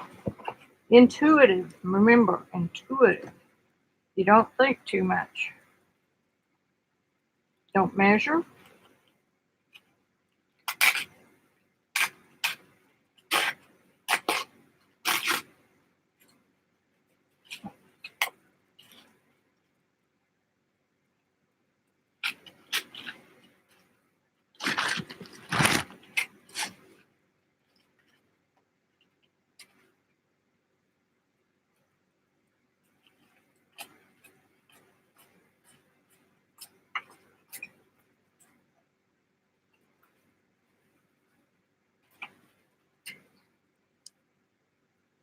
I just love making these textured jelly prints.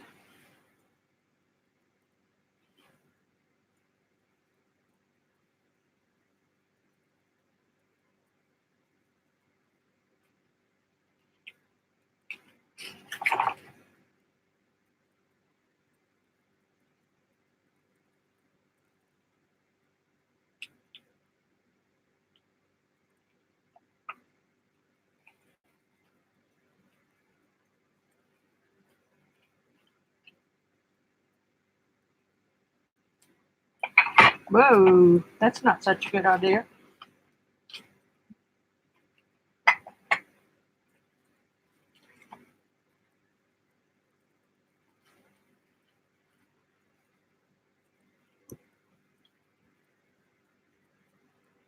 It's taken me a year to go through 11 of these oohoos. Did I tell y'all it's probably a different group? That I did some research the other night looking for a less expensive one in this size. There isn't any. The other big ones are just about as much. That's a nice wrinkle. Actually, the wrinkles don't bother me that bad. So, ooh, it is. No point in reinventing the wheel. We are switching to single ply toilet paper, though. I figured you'd use 3 times as much. We manage a duplex community. When people move out, they leave stuff.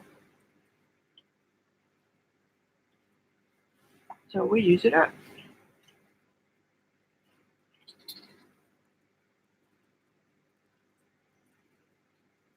Lena won't be worth 2 cents tomorrow working.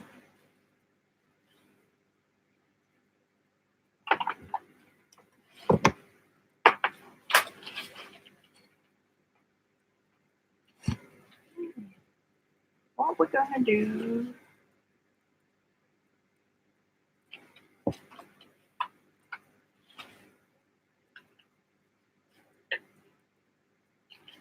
I'll tear the edge off of that and see where we are with it.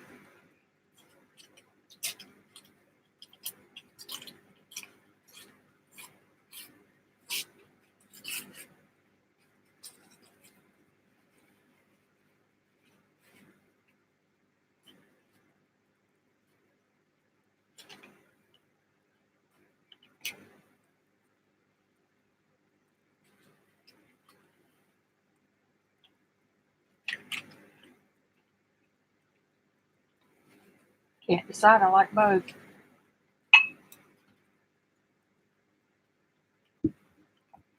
Okay, so let's paint something on there and then we'll decide.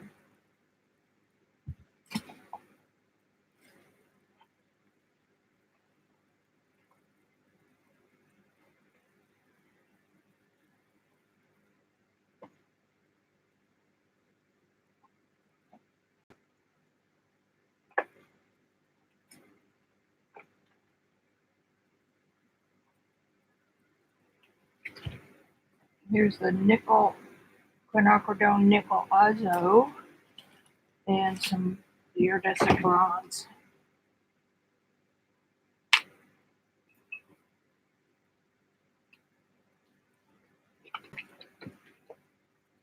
These golden paints are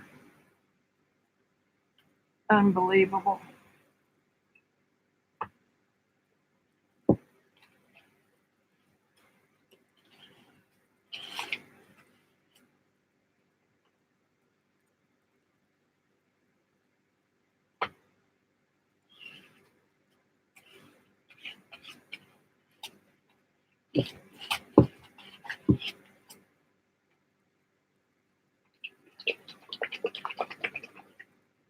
Robin swears that the nickel quinacridone nickel azo gold, that it will pull up a dirty plate like magic.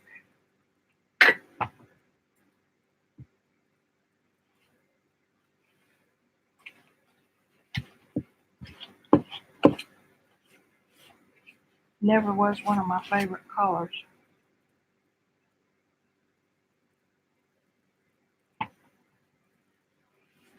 I'm more cool, like cool colors.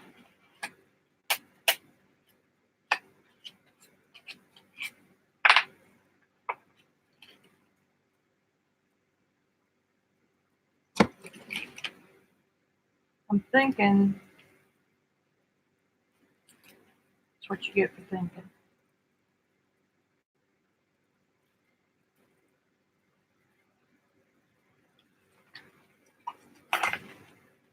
I'm going to put 2 stripes and one bigger than the other one.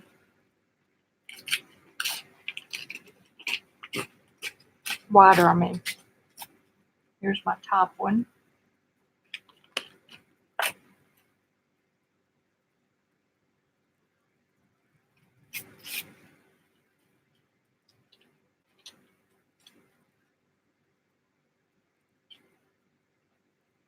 And there's my middle one, and my bigger one. That way I can get some of the sparkle. Sparkle, sparkle.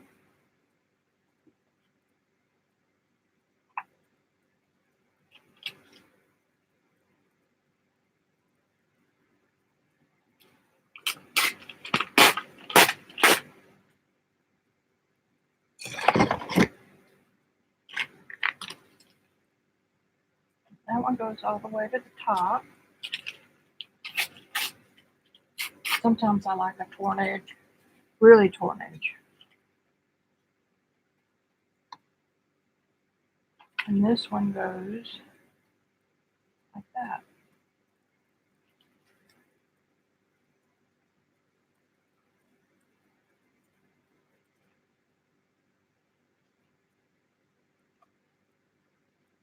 Wow, that sure is nice. Okay, so original side or bled side? Which one? I mean, or back side?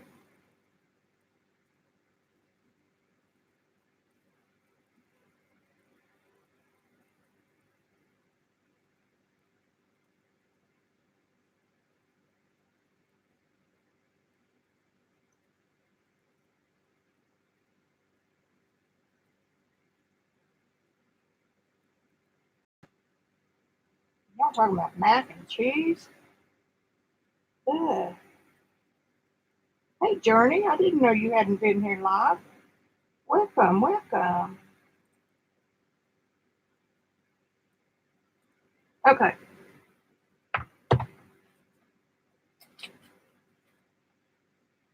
This side or this side? Original side. Okay. All right. I think I like that too.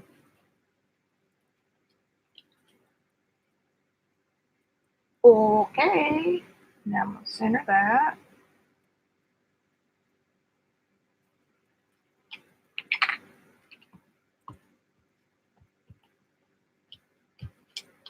This has done more for my regular painting than anything else I could have ever done,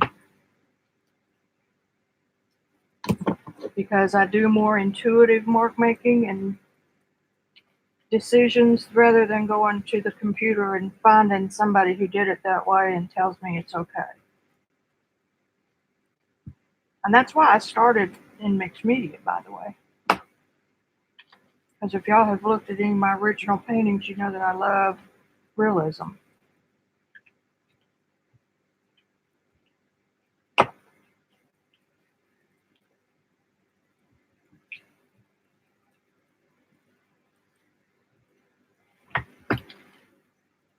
I think I'm going to start not lives, but just little 15 to 30 minute tips and tricks. I'm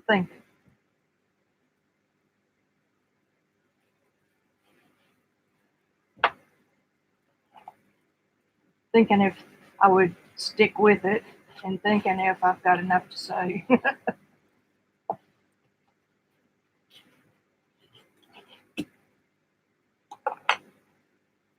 Almost lost my piece of paper.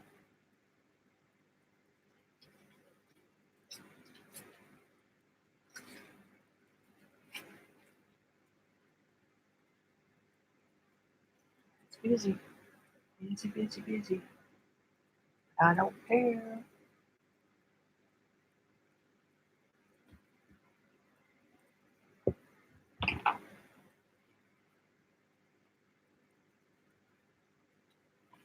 And that was when my beautiful little studio turned into the dump, as we used to call it when I was growing up. Dad's going to take a load to the dump. Now you got to pay.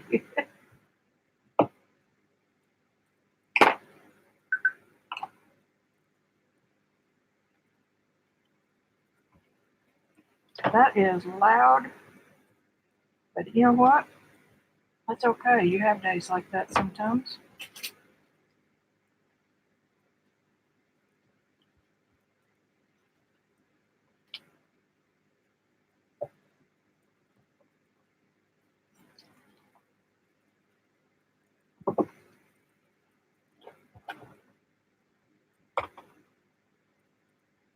Still got my Rolodex sitting over here. It's been ignored.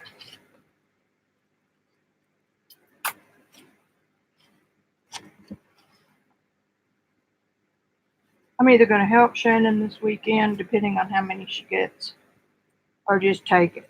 I just love playing around with new stuff. New construction, get this, $35 includes all the papers. I think all that's damn good. I mean, you know, that's too much fun to pass up.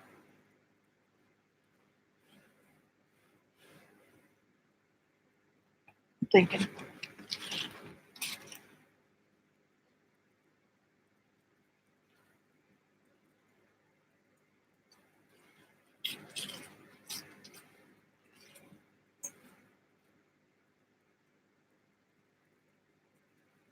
This almost looks like a granite pattern.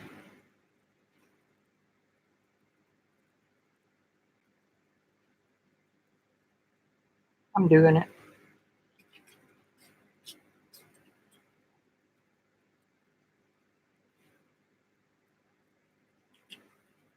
Right in the middle.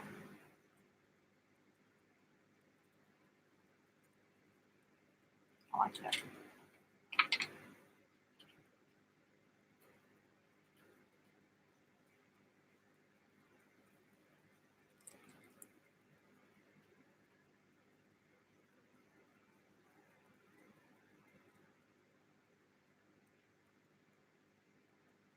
Aunt Beck, I sure wish we had Goodwill stores like yours. Well, ours aren't very good. Mostly just clothes.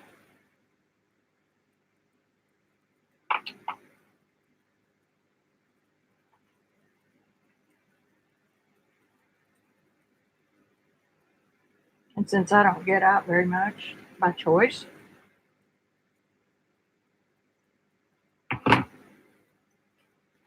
can't be creative and be out shopping.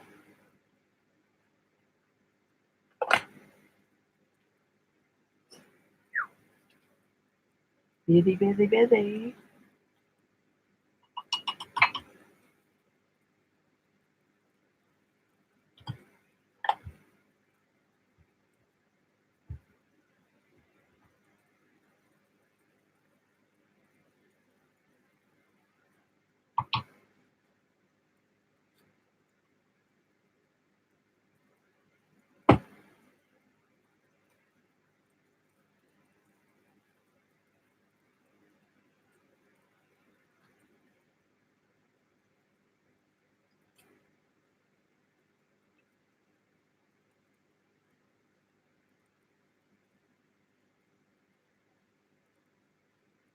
Vicki is a wild woman.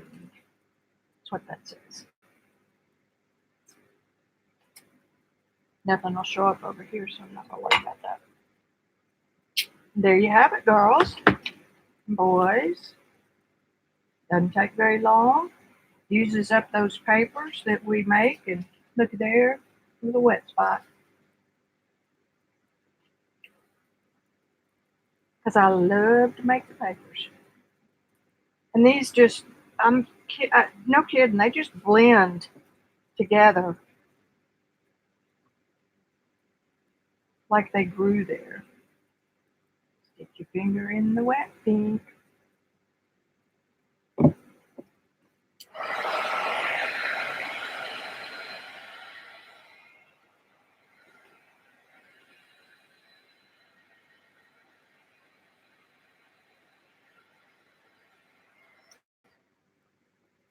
I just had an idea.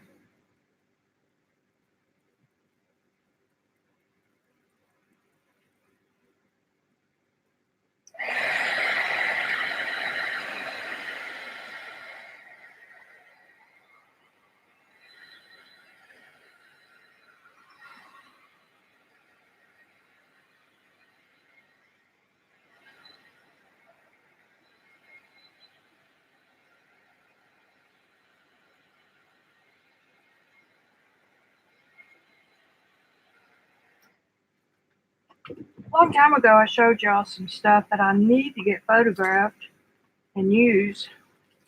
I have a scrapbook about that big with a silk tassel, and it opens, you know, like the pages are all inserted in stationery, and then they fold open. of the Emperor of Japan visiting Taiko Ross's. She was Taiko Kazama, her uncle's miso factory near the ocean in Japan. And you see them with their little bitty umbrellas, and it is the coolest thing ever. And I need to take pictures of that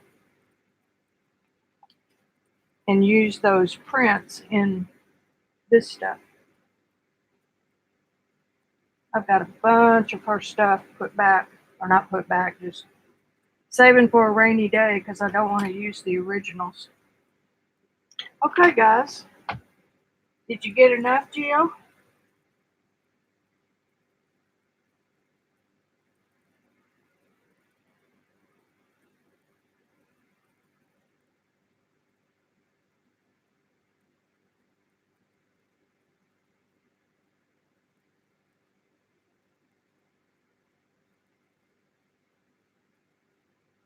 Yes, Journey. I make all my own collage papers.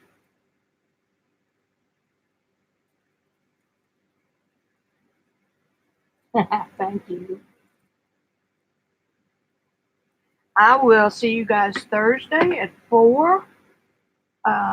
As usual, I will not skip. I promise I will not skip.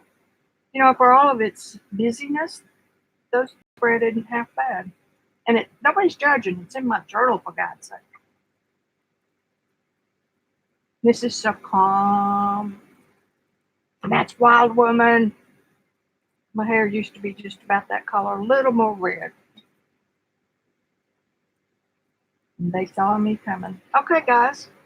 Thanks for coming. I made it 2 hours. How about that? I usually quit around 5:30 because I don't want to bore anybody.